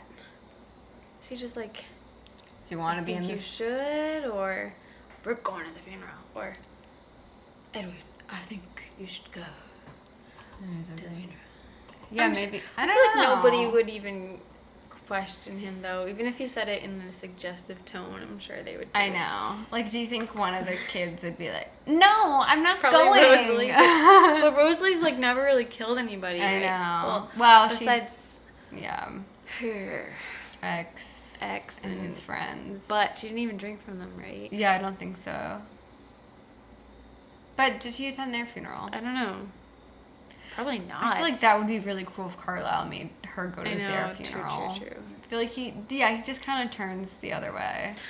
Poor Jasper. Was he forced to go to funerals of people? I know. I mean, no. Why am I saying He poor should, Jasper? yeah. Like he killed people. He did kill people. But you know he would feel horrible about it. I know. And feel. I mean, it would be kind of like, oh, whatever. I know. I'm sure he would respectfully go. You know, he would be serious. He'd probably like, I don't know. I can picture him doing a little prayer or something, and then it's just out of his mind. Emmett? Yeah. Yeah, I Like know. he never thinks about it ever He's again. good at forgiving himself. Yeah. Forgive and forget. I do feel attracted to Emmett. I do feel attracted to Emmett. I think like that. Emmett would be a great boyfriend. I think that is kind of like my type in a way. Yeah, you're just my type. Oh, Fitz is leaving. Fitz the cat is leaving the podcast. Yeah, so back to what's going on. Oh, I thought it was interesting. Edward's like, of course there's hope. I mean, of course I won't kill you. I couldn't finish the sentence. The words were agony to me. And then he thinks about it again later. It took everything I had not to jump up in the middle of the class full of children and kill you. My eyes fell from hers, so much shame. Oh. He's a killer. He is a killer. Sometimes I think I'm a killer. He says to her the thought of you still white, cold, to never see you blush scarlet again, to never see that flash of intuition in your eyes when you see through my pretenses, it would be unendurable. But it's like that does happen, I guess, when she becomes a vampire. So I wonder, you know, he is... What's the truth? Yeah. He is very attracted to her human aspects, and he's still attracted to her once she's a vampire, but does he worry that he will no longer feel attracted to her anymore? But what about... I can't remember if it's in the book. I know we literally read it on the show, but my Bella... Always be my Bella. My Bella, just less fragile. Yeah. Eclipse. I just watched it. Was that true? I know. Does he prefer her as a human? Seems kind of like he loves those chocolate brown eyes. He loves Those chocolate brown eyes. the blushing. I hate the way he describes how humans look. Yeah. And I can kind of see it. He describes humans, not Bella. He says Bella's an exception, of course. But that they're kind of like lumpy Ugh. flesh. And I picture pores just being too much, you know. Oh, you know, I have a fear of holes. yeah. So thinking about that. Ew. I know. I mean, Bella has to have like pores and She acne. must have a zit sometimes, Yeah. right? Ugh, it's not fair. She must. I hope she does. I hope she does. But I think he would love all of her flaws. On page 366, I said this line is like a summary of the whole book. It says, I wouldn't have thought it possible to feel such euphoria and such regret at the same time. She wanted me, bliss. She was risking her life for me. Unacceptable. That's really cute. Yeah. Bliss. Unacceptable. Yeah. One page before that I thought was cute. He said, just as I would never have known joy, I wouldn't have suffered the depths of pain I now knew to exist. So until now, it's like, yeah, he's feeling in some ways worse than he ever has, but also better than he ever has, too. It's a lot. He's going through a roller coaster. Yeah, but these then days.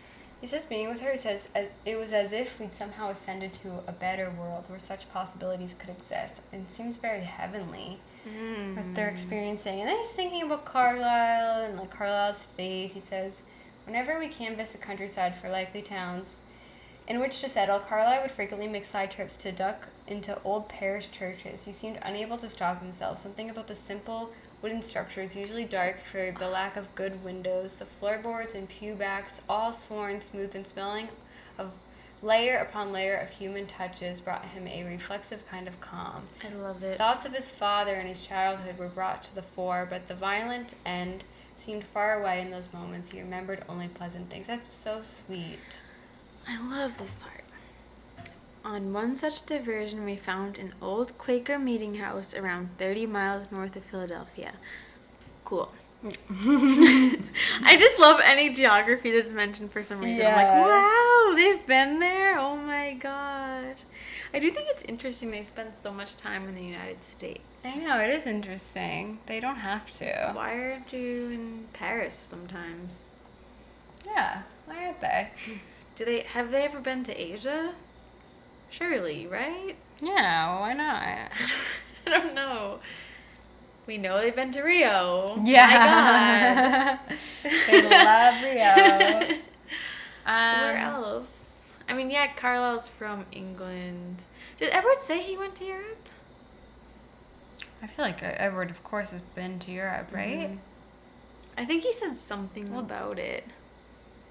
He said something about, like, when he went off on his own, avoiding a huge area just to, like, not have to think about Carlisle or encounter him or something, but I don't remember where. I mean, they really can only spend time in the northern hemisphere, but I guess there's places south enough in the southern hemisphere they could go to, right? Yeah, but I think that when they go places that are really sunny, I think they just only go out at night. Mm-hmm. Yeah, and it just seemed like they like to go places where they can blend in. True. So. Oh, I liked this part. It's, classic line. What a stupid lamb. What a sick, masochistic line. And he says, in one light, yes, I was deliberately causing myself unnecessary pain and enjoying it. The textbook definition of masochism. But the pain was the price, and the reward was so much more than the pain. Oh, Ed. Ew, sorry, I'm never going to call him that again. Ed, and Eddie. Oh my gosh, I underlined this sign. Okay. I wanted so much to kiss her then. Oh? Her soft, curving lips, ever so slightly parted, memorized me and drew me forward. But though these new human emotions now seemed so much stronger than anything else, I didn't fully trust myself. I knew I needed one more test. I thought I'd passed through Alice's knot, but still felt something was lacking. I realized now what more I had to do. Oh my Finally, God. I let my head dip forward and turned in to lean my cheek against the base of her throat. The thought of her warm-blooded life pulsed through her fragile skin and into the cold zone of her body. The pulse leaped beneath my touch. I kept breathing steady as a machine, in and out, controlled. I waited, judging every minuscule happening inside my body. Perhaps I waited longer than necessary, but it was a very pleasant place to linger. Oh my God. Then he said, I proceeded. Cautiously, I readjusted. Oh my Using goodness. slow, steady movements so that nothing would surprise or frighten her. As my hands drifted from her jaw to the points of her shoulders, she shivered, and for a moment I lost my careful hold on my breathing. They haven't even kissed yet. I recovered, settling myself again, and then moved my head so that my ear was directly over her heart. Well, and then this is when he starts imagining killing her. He says, I imagined tasting her, draining her, which does sound a little sexual, I'll be honest. But he's really practicing, like, exposure therapy of just, like, imagining the worst possible scenario to, like, kind of, like, get it out of his head. Yeah, you're just my type. Sorry, that's stuck in my head. And he says, eager to disconnect my mind from my desires, I had, as was my habit, personified the hated part of myself to distance it from the parts that I considered me. Just as I had created the heartbeat to give myself someone to fight. It was a coping mechanism, and not a very good one. Better to see myself as the whole, bad and good, and work with the reality of it. That is so insightful, It's very Edward. psychological. Yeah. He has. Stephanie. He keeps saying the monster in me, but that is you, Edward. So you have control over the monster. Yeah, I turned it into like a Jekyll and Hyde thing, where it's like part of him is the enemy. But if you just accept it's all you, just the same way it can all be you, none of it can be you. Exactly. I've done the same thing in my life where there have been parts of me that I'm like, especially like thoughts, I'm like, I have no control. Like these thoughts keep creeping up. But no, that's not true. I do have control over it, you know? You have to, sometimes distancing yourself does make you feel better in the short term, but if you think of it as something that... Yeah. Well, I do think like thoughts come up, maybe you don't have control over what comes up. And I don't think Edward has control in just the same way you don't have control or I don't have control maybe about... Are you peeing? I'm pouring wine, guys. Is that okay? No, that's the blood that we're going to drink later. We're getting it ready. But, you have to air it out. Yeah, we gotta... Switch it around a little bit. No, but... What was I even saying? Control. I don't know. I think that you can't always control what comes up, but you can control what you do with it. Exactly. And Kelly, I think that's what he learned. You taught me such an insightful thing that you can just say next. Well, I didn't come up with that myself. But. Yeah. But you taught it to me that when thoughts come up, you can say next to it. Yeah. And it probably will come back, but you can just say next again. Yeah. Thank you. Next. Thank you. Next. Yeah. I know. It is. Man, I mean, 2020's been really transformative for me. I'm not like a Zen monk or anything now. I'm still, still got my troubles. But I never knew that you could even slightly control your mind. Yeah. I literally didn't know that. Yeah, I didn't know it just either. ruled me. So... It's cool. Yeah. And I feel like here Edward's kind of having the same realization. Like, I don't know. We all have flaws. And his is like biological in a way. It kind of sucks. He's like being so hard on himself for... what an interesting story. Yeah. I love Twilight. Like, he can't help it. He's a vampire. Yeah. He's being so hard on himself.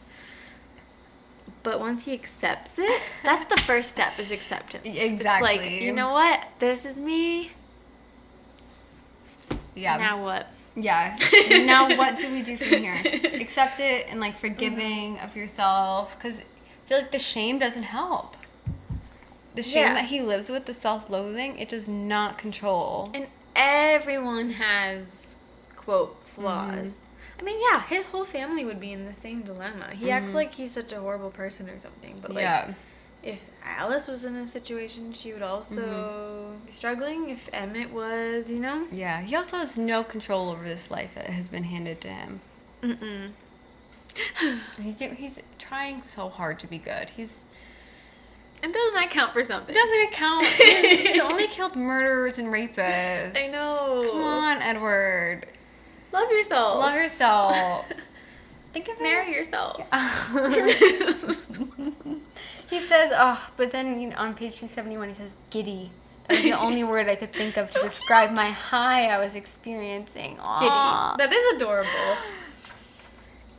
Aww. I just felt like such a geek when I said that. And then next page, I wanted so many things. Things I had not felt any need for in my entire immortal life before I met her. Things I was sure I had not wanted before I was immortal either.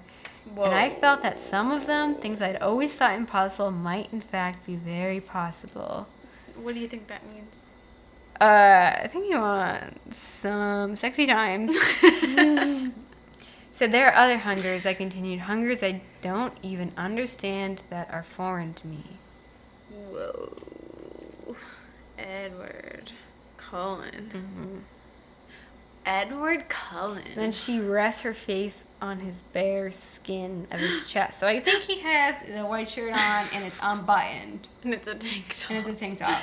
Because then later on... But it's a buttoned It's tank a button top. It's a very interesting... With a collar. That doesn't exist. Well, apparently it does because the cosplay Edward wore it. But, Yeah. I mean, I have a collared tank top. Mm-hmm. But I feel like that's a very woman outfit type of thing. I don't know. I've never seen a men's collared tank top. It's a fashion statement that he really made. See, it's interesting though. Damn, Even though it Edward. has buttons, reading it was picturing just like a tank top, like a You know what's weird that I was picturing? what? A sleeveless sweatshirt. Oh, interesting. Which like a Bill is kind of Belichick. gross, and yeah, like that. And that's why I was really confused. I'm like, I can't picture Edward wearing this. Yeah. He was a sleeveless, but in my head, I don't know why it was a sweatshirt. It was but hard to picture. like a muscle tee. Yeah, that's what I was picturing. Wait, the one where it goes down Yes, really low to yes, show and your abs. Yes. Guys, did you have the same thing? Like, it was until I saw cosplay Edward wearing it, I was like, oh, okay, like, Yeah. that's what it was. But even then, it's like, is that right? It wasn't just us. We got messages about that too. Oh, okay, yeah. People are like, what is he wearing? Well, because it's a fashion look, really. Like, I feel like I could see a male model wearing it, like, in a True. shoot. Timothy Chalamet. Yeah. Yeah. But it's not something someone would wear on a date. Yeah. Edward's pretty fashion. I mean, yeah, Alice picked it out, but Yeah. he picked it this time, if you think about it. Yeah. I like when he says, I don't know how to be close to you. I don't know if I can. Ugh. I feel like, yeah, this is a vampire story, and a lot of it's really over the top, but I feel like that line is kind of relatable. You know? Like, it is scary. It is scary to be close to somebody sometimes. It is. You know? Thoughts, people? What do you think? It is scary. I don't know if you have anything before this, probably. I'm skipping over a lot, but on 377, I love that he says, feeling like an ass. I've just never seen Edward say that before. Well, you did skip over their kiss. Oh. That they have. This is just what I underlined when we were on the ferry with eyeliner. Yeah, we went to Nantucket for the day, guys, and took the ferry. And I totally forgot a pen while I was reading this. Usually I underline things, so I had to use eyeliner. And I guess I was pretty skimpy with what I underlined because I Yeah. didn't do the kiss scene. All right, take it away, Mel. Oh, well, okay. Okay. Here I wrote, when does he actually kiss her lips? It says, the invitation was something I could resist. I knew I was capable of getting this much right. With meticulous care, I wrapped my arms lightly around her, truly holding her in my embrace for the first time. I pressed my lips against the crown of her head, breathing in her warm scent. A first kiss, though a stealthy one, unrequited. She chuckled. You're much better at this than you give yourself credit for. I have human instincts, I murmured into her hair. Murmured Murmured into her hair. Yes. Oh my god. They may be very deep, but they're there. The passing of time was meaningless while I cradled her, my lips against her hair. Her heart moved languorously. Now her breath was slow and even against my skin. I only noticed the change in the shadow of the trees fell over us. Without reflection of my skin, the meadow seemed suddenly darker even rather than afternoon. Wait, okay, when does he kiss her? But yeah, still not Wait. on the lips. On the lips, it hit me. On the lips. Oh, maybe not. 376? Oh no, he's thinking yes. about it. This is so drawn Oh, out. yeah. He's only thinking about it. Oh yeah, I thought of a true kiss. Yeah, where is the lip? Mel, take it back. You were like, oh, you skipped their kiss. Okay, yeah, you're right. 378. I'm sorry. 378 is the kiss. Okay. Well, okay, but what was happening before was still steamy. He was kissing her. That's true. He was kissing I her guess I thought hair. not enough. Not enough for me. Okay, 378. I closed the tiny distance between us and pressed my lips softly against hers. They kissed! Oh my god. They kissed. I'm so overwhelmed right now. I'm so excited. My god. And she's trying to make out. Oh my god. Yeah, She yeah. gasped in her reaction, her lips parting against mine, the fever of breath against my skin. Her arms wound around my neck, her fingers twisted into my hair. She used that leverage to crush her lips more tightly to mine. Her lips felt warmer than before as fresh blood flowed into them. Whoa. They opened wider, an invitation. Oh my god. Does this seem like a double entendre to you? What do you mean? Like double meaning? Oh! Yeah. You mean like you think it's like deeper than that? Yeah. Well, yeah, it's almost like if this was like a different story, if it was like not young adult, this would be when they'd be like fucking right now. Yeah. It's just so intense, you know? 379, the light that filled my body during our kiss lingered. I felt so much happiness. I wasn't sure how to contain it all. The overwhelming joy and general bemusement made me worry I wasn't being responsible enough. I should take her home. It wasn't hard to think of ending this afternoon's utopia because we would leave together. Oh. So sweet. Oh my god. Oh my god, the next page I wrote a million notes. Woo. Really? Yeah, look at my book. Read it. I weirdly have nothing, but I guess it's because I had the eyeliner only. Yeah. Okay, so at one point it said, she wrapped her free hand around my wrist to steady herself, and then it says her body swayed closer to mine. It seemed intentional rather than another word. Vertiginous? Wait. 380? 380. Oh, vertiginous. Seems like vertigo is like the root word. Yeah. Vertiginous. This is the Thoris that Stephanie has on hand. Guys, anybody learning English? Yeah, it's hard. Yeah. And then I love him purposely trying to dazzle. He said, I tried to do the dazzling thing she'd accused me of before. I still wasn't exactly sure what qualified. Some trust, please, Bella. Oh, because he's trying to, like, convince her to, like, have them run. Yep. Pulled her against my chest. Kissing her immediately seemed like both a fantastic and a terrible idea. I forced myself to err on the side of caution. Which is cute because I feel like he's so restricted in Bella's point of view that it's cute to see him like thinking about kissing her. Yeah. It says every aspect of being a vampire, all but the danger to her, was suddenly acceptable to me because it was what had let me live long enough to find her, which is so sweet. And he sees purpose in his existence. And then the final paragraph, they said, this is so hot. It would have been impossible for him to do this. Oh, wait. He's talking about the Edward who he was before. He says, it would have been impossible for him to do this. I leaned down, pressed my lips to the corner of her jaw, just above her pulsing artery. I let my lips brush softly along her jawline to her chin, and then kissed my way back to her ear. Feeling the velvet give of her warm skin under the faint pressure, I returned slowly to her chin, so close to her lips. She shivered in my arms, reminding me that what was unprecedented warmth for me was icy winter for her. Oh, yeah. Isn't it interesting, like, this whole book, nothing about that, but in Twilight, there's so much about how cold he is, how hard he is, like a statue and stuff, but you don't get any of that, obviously.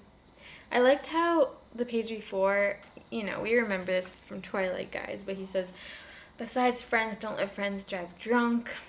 And she's like, drunk? And he says, you're intoxicated by my very presence. But he thinks to himself, quoting, he says, he was quoting the ad council slogan. It was a dated reference for her. She'd only been 3 when the campaign was launched.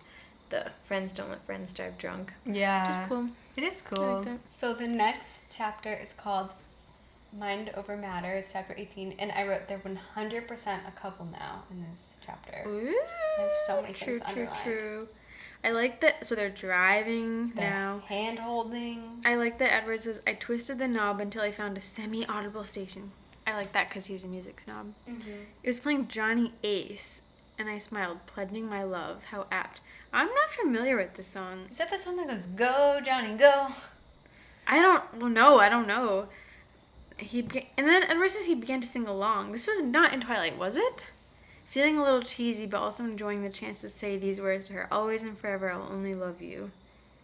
I need to look this song up. We need to put this on our playlist. Oh, Johnny Ace is Pledging a My singer. Love. Yeah. Oh, so what song is it? Pledging My Love? Pledging My Love. We should put that. Oh, not the song I thought it was at all. Oh, yeah, this wasn't Twilight, I think. You like 50s music? Music in the 50s was good. Much better than the 60s or the 70s. Oh, Edward, I'm sorry. What are you talking about? The 70s had amazing music. And the 60s had amazing music. Yeah. But I do agree with him when he says the 80s were bearable. But usually, I think this is true though. I think people that like 60s and 70s music, there's people that like 60s and 70s music, and then there's people that like 80s music, and they don't really, I like them all, but often they don't overlap. Because 80s was very like synth, more of a pop decade, you know, which is interesting to me that Edward likes the 80s. Well, there was a lot of like 80s rock though. Kinda? I don't know. I feel like it wasn't a big decade for like rock bands. What about Queen? What about 80s band? Kiss? I really think they started in the 70s. This is Yeah, Queen started in 1970. But they rose to popularity in the 80s, right? No, 1975. Oh, really? Oh, interesting. It really wasn't like a rock band decade. Obviously there were bands, but they were like, you know, they had the whole echo drum sound and stuff, which I love. But yeah, I feel like the 80s are remembered more for pop, like Madonna and Michael Jackson. Yeah, true. There was like The Cure, but that's a different type of band, you know? Yeah. Anyway. I have a lot of hearts on this page. Oh, I like He's singing the when lyrics. he says, what had she imagined already? Millennia behind me, Gothic castles, and Transylvanian accents? Well, none of that was impossible. Carlisle knew those types. Yeah, because she asks how old he is. She still doesn't know. Oh my god, wait, that's crazy. He said, in many very real ways, I was still 17. Would she see it that way? That is cute. And then he's telling her, Carla found me in the hospital in the summer of 1918. I was 17 and dying of the Spanish influenza. He's just explaining it all to her. And then, you know, how Carlisle changed him. And then Rosalie joins. And, you know, I love this. He says, she was hunting. We were in Appalachia at the time. I underlined that. I'm like, oh my god. And found a bear, about to finish him off. Oh, this is about Emmett. We'd been outside Knoxville then. Not an ideal place for us. Weather-wise, we had to stay inside most days. It wasn't a long-term situation, though. Carlisle was researching some pathology studies at the University of Tennessee's medical school, blah, blah, blah. And the nightlife in New Orleans wasn't inconveniently far. Not for creatures as swift as we were. And I don't get it. What? Yeah, wait. Did you participate in the nightlife? Yeah, I wrote that too. Like, they go to clubs? Maybe they went... That threw me off guard. Maybe, I mean, he does love music. Maybe they went to listen to musicians at night or something. Yeah. I don't know. I just didn't know that they had interest in that. I know. I think it was like kind of like a last place they should go is a crowded club with a ton of warm bodies there. The nightlife. We've said this ages ago. I feel like we haven't said it in a while. That I know this makes me sound alcoholic, but that the fact that they don't drink alcohol really turns me off from being a vampire. Yeah.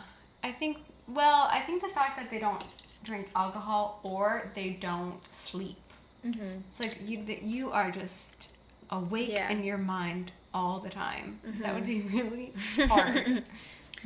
Maybe they don't feel awkward around humans because maybe they think of themselves as a little above them, so maybe they don't feel like they need to be. Well, he with Bella, he said this is awkward. I know, that's true. Yeah, I don't know. It's like, how could you go to bars and I mean, but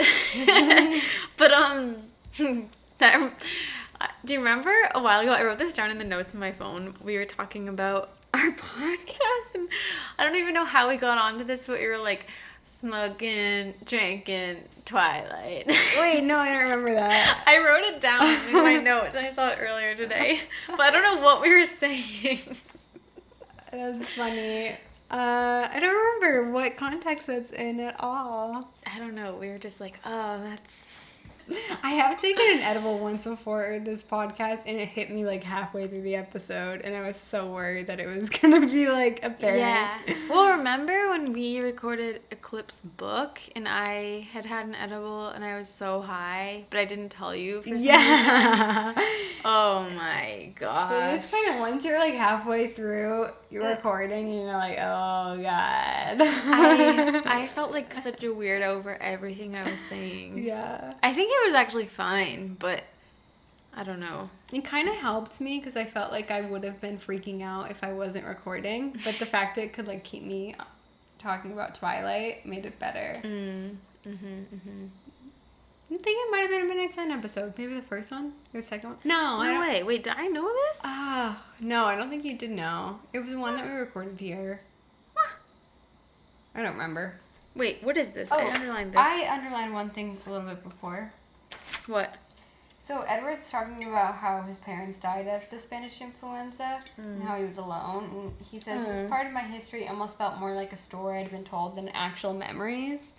Because it's like sad, but it doesn't feel that sad. And this makes me really sad because imagine Bella thinking that about Charlie someday. Like him being kind of a distant memory. I hope not. I really hope not. I feel like the assumption is that, like, for some reason, Bella, because she had so much time to prepare, that she's going to, like, very strongly... I mean, that's kind of the nice thing about Bella, seeing Charlie when she's still a vampire. She will remember him very well. True. Yeah. I wonder if she'll ever see Renee. We don't know the answer to that. We don't know. I was like, interesting. I would actually like to ask Stephanie. We should write that down. I think the assumption, it's like kind of comes up that like she might someday when Renee's ready. If Renee ever decides to visit. Yeah. But like, she might not. Renee might just like completely forget about Bella. It's kind of the undertone. I know. Well, Bella's married now, whatever. She's fine. My adult daughter. I'll never see her again. She's doing something. Good for her.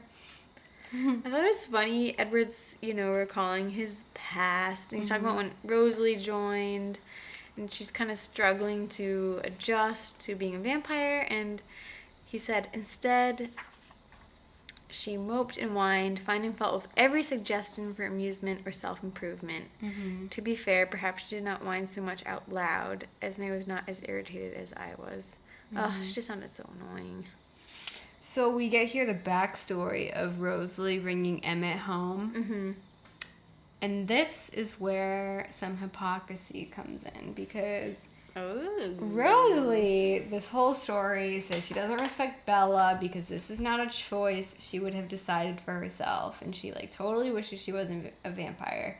And yet she finds Emmett dying, brings him home and says, Carla, you have to change him, you have to change him. She decided this life for Emmett. I know. And Isn't that weird? He was dying already, so I know there's a difference, but here she's saying, please, please, her thoughts begged. But she wouldn't have picked this for anybody else. I know. She's picking it for him. It is weird. Why is that okay? I don't know. So she completely forgets that. And she did it for, like, selfish reasons, because she felt like she, like... Well, I mean, I felt like she kind of needed him, but... I know. Like, is she okay? Would she be okay with Bella transforming if she's dying? I don't really get it, though. Yeah, I guess she thinks Emmett doesn't have a choice. So that's good. Yeah, but she says this isn't a choice I would have chosen for myself. So do you think Rosalie, given her circumstances, would have said, like, I was basically dying, I'm glad that instead of dying I was turned into a vampire? Or do you think she wishes she just died instead? Yeah, I don't know. Because the choice was given to her by Roy. Yeah. It wasn't given to her really, like... I know. Well, okay, so who's she blaming? Carlisle or Roy? I don't know. Yeah, does she wish she died? Yeah, that I don't really get. And if that's true, then go to Valtori. Yeah, stop whining about it, Rosalie. But like, it's really weird. She has Emmett, like her soulmate. Yeah. And she's still complaining about like, I wish I wasn't a vampire. Meaning, I wish I was dead. Yeah, it doesn't. Does that not bother Emmett? It's like, okay, Yeah. you're so miserable in your life with me. Apparently. Yeah, nothing really bothers Emma. It's just interesting. Do you guys... Did you notice that hypocrisy as well? What do you think? But also, what a horrible way for Emma to have almost died. I mean, that I know. sounds horrible. It says, his skin had been torn again and again by evenly spaced slashes, some of his bones clearly broken beneath. Oh my goodness. That's horrible. Animal attack seems just, brutal. Brutal. It is brutal. Oh, also, another thing though. What? Here we go. She didn't speak often, just showed me in her mind how she'd found the man, a total stranger about to die, and how something in his face had made the future tolerable to her. She didn't have words for why. She didn't have words for how. How she'd imagined to complete her harrowing journey without killing him herself. I saw her run for miles, faster than she'd moved before, aching to satisfy her thirst the entire way. While she relived it all, her mind was unguarded and vulnerable. She was trying to understand, too, almost as confused as I was. Here she is. She doesn't really understand it, but what is she doing? She's falling in love with a human. True. At first sight, and that's why she Oh my needs God. Carlisle to save Yeah, that is a human. him. And yet she cannot understand the unexplainable feelings that Edward has for Bella.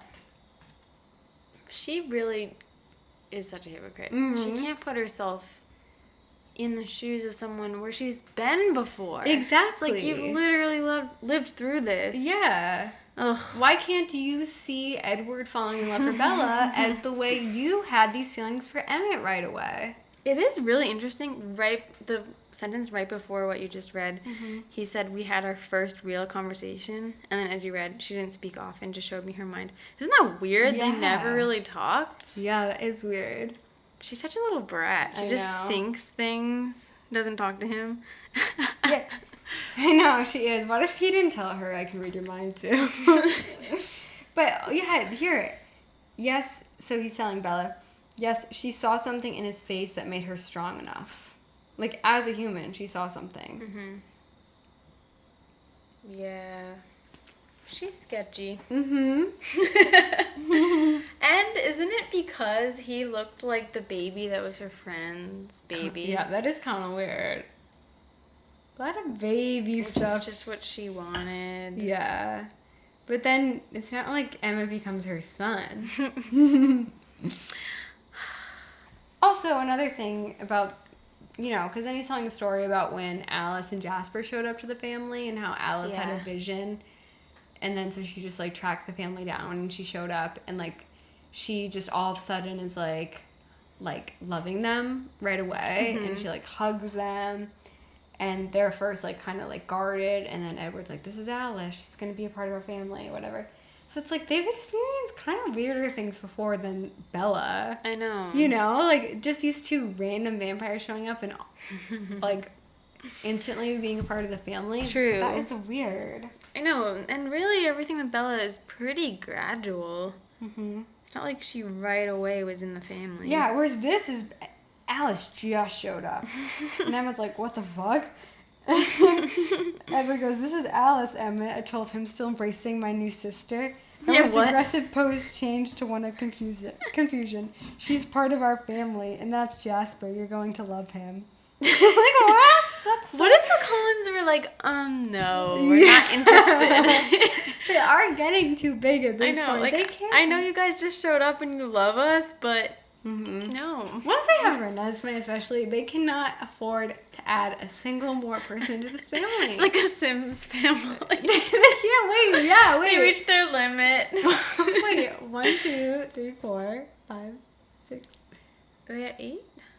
So, I'm so bad at counting. Wait. Okay.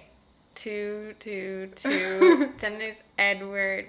Bella and Esme. Yeah, they're at 9. That's exceeds a Sims family. Yeah. Plus, Jacob's going to be there too. 10. Yeah, exactly. So, you can't even fit in a Sims house anymore. No. You can't. I always wish the Sims would let you have more than 8 people. They should in the next, like, The Sims 5 or something. I mean, 8, there's families that have, like, I know 20 you have to people. split up. Yeah. When the kids grow up, you gotta move them out. It's tough. 10. They should do 10. 10, yeah. 12? It also sucks, 12, yeah. Because it also sucks when you want pets. We already have a family of 8. Yeah. You can't add a pet anymore either. No. Mm-hmm. I use the cheats. I can handle it. Yeah. Who doesn't use cheats? Oh. Actually, my friend Madison was playing and was telling me all about her game and stuff, and she wasn't using cheats. And she seemed really stressed out, and I was like, why are you not using cheats? Yeah, or at least every few days. Yeah. Just allow yourself to, like, max the needs. Feeding them, and, like, also I think, like, I shouldn't be digressing so much, but it takes so long for them to, like, do some tasks. Yeah, I know. Like, go to the bathroom takes them, like, an hour it's just sometimes. a waste of time. Yeah. I would always use the teleporting thing. Did you do that? Yeah, me too. Yeah. It just takes way too long to move sometimes. I know. That's something that they could improve upon on Sims 5. They need to walk faster. Yeah. Sims developers, if you're listening, I know you are. Yeah. Just kidding. Yeah, I don't know. Somehow fix that. Yeah, and also maybe, like, step over objects. Yeah. I know. Like, a plate on the ground will stop them. Yeah, in their tracks. Yeah. And then they're, like, yelling at you. Yeah. Ship a canoe! Yeah. Marzipanipta. Yeah. I love The Sims. From Twilight. Yeah, it's interesting. We get a glimpse of James here in Alice's memories, I think. I'd seen her first memory, bright morning sunlight, a light mist hanging in the air, tangled grass surrounding her, broad oak trees shading the hollow where she woke. And then it says, a man's face, fierce but also broken, scarred but beautiful, deep red eyes and mane of golden hair. But we, as readers, are not supposed to know this is James yet. But it Oh wait, does Edward then connect this face when he sees James again? I feel like oddly, no. No. And weirdly, Alice must remember that because that's her first memory. Yeah, wait, that is But weird. she also doesn't put it together. Wait a minute. That is weird. Why was that even included? That shouldn't be included because they remember everything as vampires. I know. She should see James again, and that should be her first reaction. But I they're know. just so caught up in, like, They don't remember. the threat. That is weird. I think he's in her house now and she's cooking dinner. Or reheating something. I don't know. Anyway, I liked this part a lot. It was just so cute. He says, because suddenly I felt sure that this was just the first of our quiet evenings in, rather than a singular event. We would have years of this. She and I together, just enjoying each other's company. So many hours. The light inside me seemed to stretch and grow, and I thought again that I might shatter. It's just so sweet and so simple. Yeah. And really nice that he actually thinks they'll have years of this. I know. Okay, later, I think he goes up into Bella's room. Charlie's home. They're having dinner. Oh my gosh, this really disturbed me. Yeah. Because he's eavesdropping as he does, and they're eating dinner, and thanks, Charlie said, and then they both were chewing for a long moment. Yeah. Now, as I said earlier, I hate the sound of chewing, and so this really deeply upset me. Yeah. First of all, like we talked about last episode, like, oh, can Edward hear Bella go to the bathroom? I know. It's like, oh no, he's listening to her chewing with her dad. I don't know, it's just weird. It doesn't seem to bother him though. No. I think it's cute how Charlie is looking forward to the promise of food and comfort that the warm lights in the windows offered. That's sweet. I always, when it's cold outside and dark, when I see warm lights, it just makes me feel so, like, excited. Me too. And yeah, and he says, and truly it would have been inconvenient to meet her father officially in my current state of dress or undress. I was like, wait, is he not wearing a shirt at all now? Or is it just that it's just, He like, might not exposing? be. Yeah, I don't know. I think he is possibly shirtless still for some reason. Yeah, maybe. I was very confused, and then I was like trying to go back and see like, okay, wait, where are the mentions of the shirt? But I just like didn't. I love that as Charlie's imagining. Because he asks if she has any plans in his head. Like, this is how Charlie's mind is very visual. It's like, then a sudden confusion of images, nebulous and without context. In 1971, Mustard Yellow Impala, the Forks High School gym, decorated with crepe paper, a porch swing, and a girl with bright green barrettes in her pale hair. 2 red vinyl seats in a shiny chrome bar at a tacky diner. A girl with long dark curls walking along a beach under the moon. And he's just imagining, I think, like, his youth. Yeah. And he's thinking, like, oh, is Bella doing anything? And then Edward says, was he worried that she wasn't having a normal teen experience? That she was missing out? For a second, I felt a deep twinge of doubt. Should I be worried about the same? What was I keeping her from? I thought that was very creative, Stephanie Meyer. Good job. Oh, and then Charlie's like, I thought maybe that Mike Newton, you said he was friendly. And then Edward gets so mad. I hadn't expected that. A sharp blade of anger twisted in my chest. Not anger, I recognized jealousy. I wasn't sure if I'd ever disliked anyone quite as much as that pointless, insignificant boy. Yeah. And it's so exciting that Edward is just like in Bella's room, like and she's eating dinner. And he says, I lay across her bed, the most obvious place in the room. Yeah, and then poor Bella doesn't see him. She's like, goes to her window. Edward? Yeah. Which I think is in Twilight, so. Yes. Oh, he's being so flirty. Oh my gosh. On page 400, he says, noticing her lips made me feel that she was much too far away. I leaned toward her and picked her up carefully, my hands wrapped around the tops of her arms, then sat her down beside me, only an inch of space between us. Much better. Whoa. Okay, but then what is Charlie doing to her truck? I don't get this.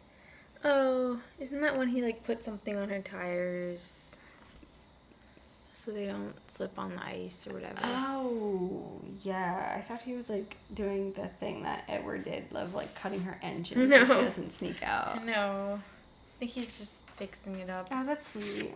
Mm-hmm. Bella takes a shower to make sure that Charlie isn't, like, suspicious of her. Mm-hmm. Because Charlie kind of thinks she's going to sneak out or something. Mm-hmm. And, in that time, Edward picks up a book, and he's already on page 166. I know. Tooth and Claw. Is this a real book? I need to read it. Probably guys don't go after me if it's real. And they're like, how do you not know that? I'm going to look it up right now. Then she showers, and she goes, night, Dad. Tooth and Claw. I think if I was Charlie, I also would be a little concerned. Yeah. Like, what are you doing? But it's Just very... going to sleep? I'm guessing it's like 8 p.m. or something. Oh, yeah, that is weird. 9 maybe? What time is it? Tooth and Claw is a fantasy novel by Welsh-Canadian writer Joe Walton. Fantasy. I wasn't expecting that for some reason. Oh, there's a dragon on the cover. Oh. The book's plot is similar to that of Victorian romance, with the obvious difference that the protagonists are not human beings but dragons. What? Is this the book? It's about dragons? Are you kidding me? That's not what I expected at all. Is this really it? Is this it? What if it's another book called Tooth and Claw? I was not expecting that. Bella, what? On page 403, it gets really steamy. He says, I lift in her curtain of deep hair and then press my lips slightly against the impossibly soft skin just beneath her ear. She took a shaky breath. Much, much easier. Was my only comment. I was very much involved in the explosion of her moonlit throat. Exploration. Oh, exploration. Sorry. You're right. So I was wondering, she began, then fell silent with my fingers. When my fingers traced the fragile line of her collarbone, she took another unsteady breath. Yes, I encouraged my fingertips dipping into the hollow above the bone. Oh my God. Her voice was higher and trembling as she asked, Why is that, do you think? I chuckled, mind over matter.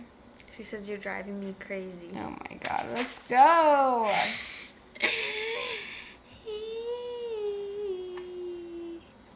Yeah, I really love this part. It's just so cool. I mean, them, like, on her bed. Her hair's wet. It's cool. And now that he spent the whole day with her, he's, like, a lot more comfortable. I don't have any notes till 4:14. I have one on 4:09. But this is still when I was doing eyeliner, so I think that's why. Just said that this line is sweet. Following these strange new instincts, they'd yet to lead me astray. I lowered myself onto the bed beside her and then slid under the quilt and put my arm around her. It's just under the quilt. very sweet. I really love how slow Twilight takes everything. Yeah. It really makes a difference, I think. You know, when you rush through things, I don't know, you just don't feel it as much. Yeah. It's really nice to... Everything feels so huge. Yeah. I mean, the same way that it's nice to take the time to appreciate a flower or a leaf or something, it's also very nice to take the time to appreciate every little thing about a person. Yeah. You know? It's so And like cute. you said, that's what it is in real life when you really like someone.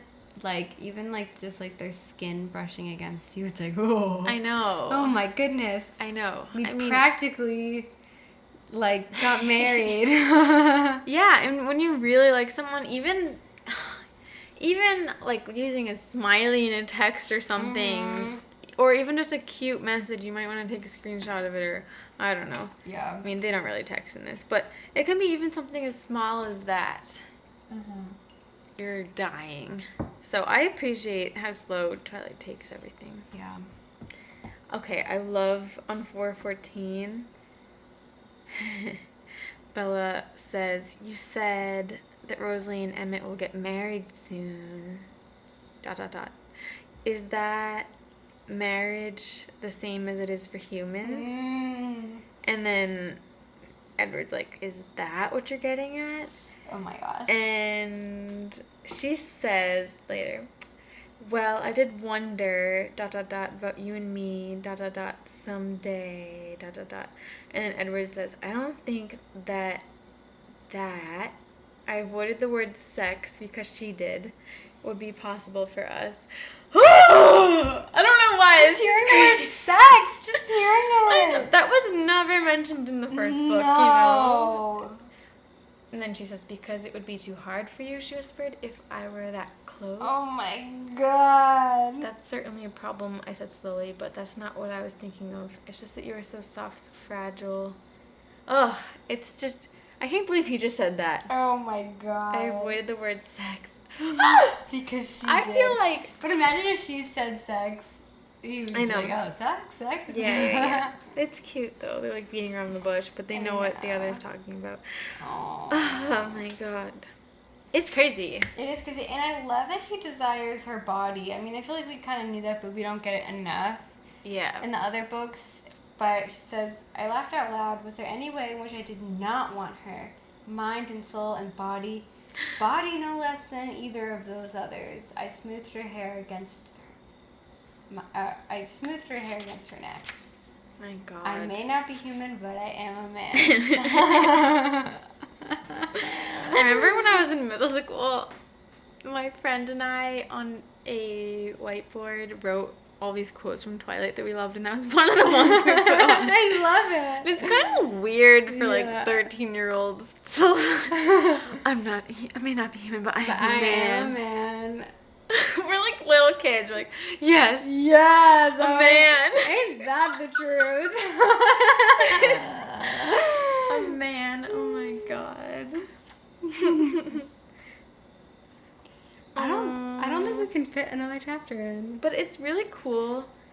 Here at the end of his chapter, she's asleep, and in her sleep, she says, Edward, I love you." Oh, my 'Cause gosh, so sweet. They haven't said that to each other I at know. this point. But, so I don't know if Stephanie just thought of this after the fact or whatever, but it's pretty cool that Bella did say it to Edward. Without knowing it, but Yeah. yeah. Man. It's really sweet. How many chapters did we just do? Only 4? Only 4. Oh. There was so much in them. I don't get how we breezed through the other books. Well, probably because we read it before. Yeah. Like, this is like our. I mean, granted, We have read the first 13 chapters of this before. I know. But not... And we've read Twilight. Yeah. Exactly. I don't know. It's way denser, though. But I think... It is. I think we can cover this in 2 more installments. Because we have, like... After this, we have about 10 chapters left. So we can do 5 and 5. We were talking... And an epilogue, though. Oh. We were talking... You guys know we haven't covered Life and Death yet.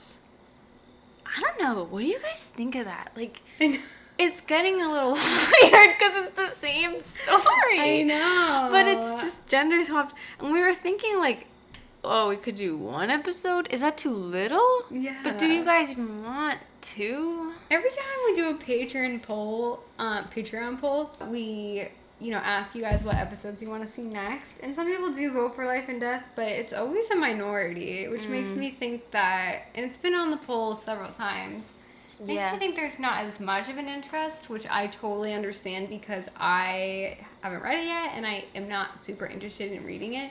I, of course, will read it for the podcast, but I'm sure a lot of you haven't read it either, so you're like, I don't want an episode on it. We could read it for you and tell you what you missed. I mean, who knows? It might turn out to be one of our best episodes. I'm just nervous to read it, because I just think it will, like, be too weird. Like, I honestly think I'll be like... But it might be a funny episode. Yeah. I almost feel like reading it, I should think of it as just, like, a completely different story. Yeah. Well, that's what people say you should do. Yeah.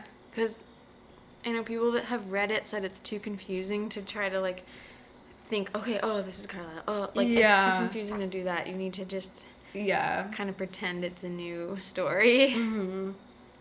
I don't know. It'd be hard to do that, though.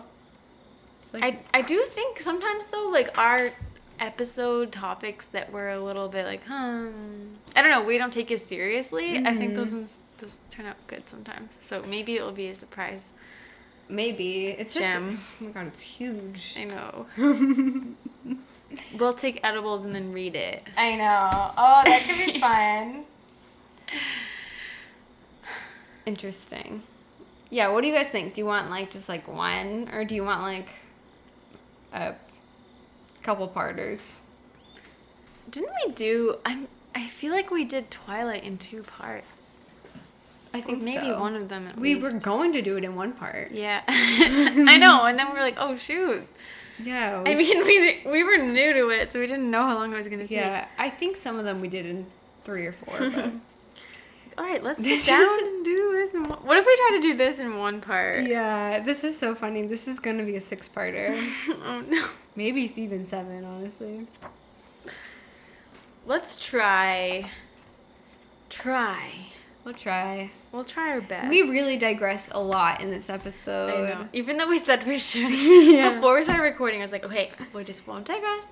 I enjoy digressing. Tangents. I think it, like, helps to connect your own experiences to the book you're reading, and I think it's fun. Yeah.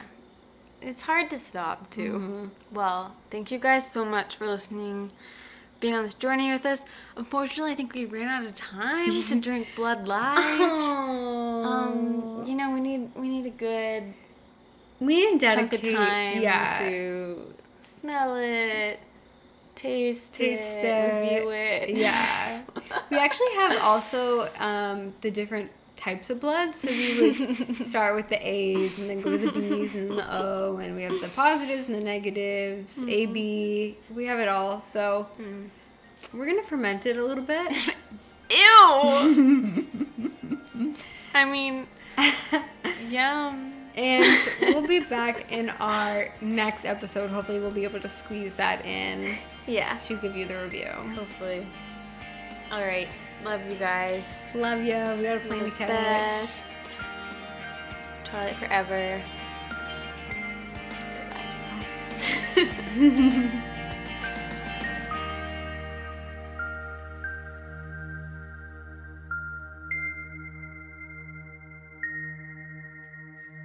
You can contact us at anotherbiteoftwilight@gmail.com or find us on Twitter, Tumblr, and Instagram at anotherbiteoftwilight. Theme music is by Traces. See you next time.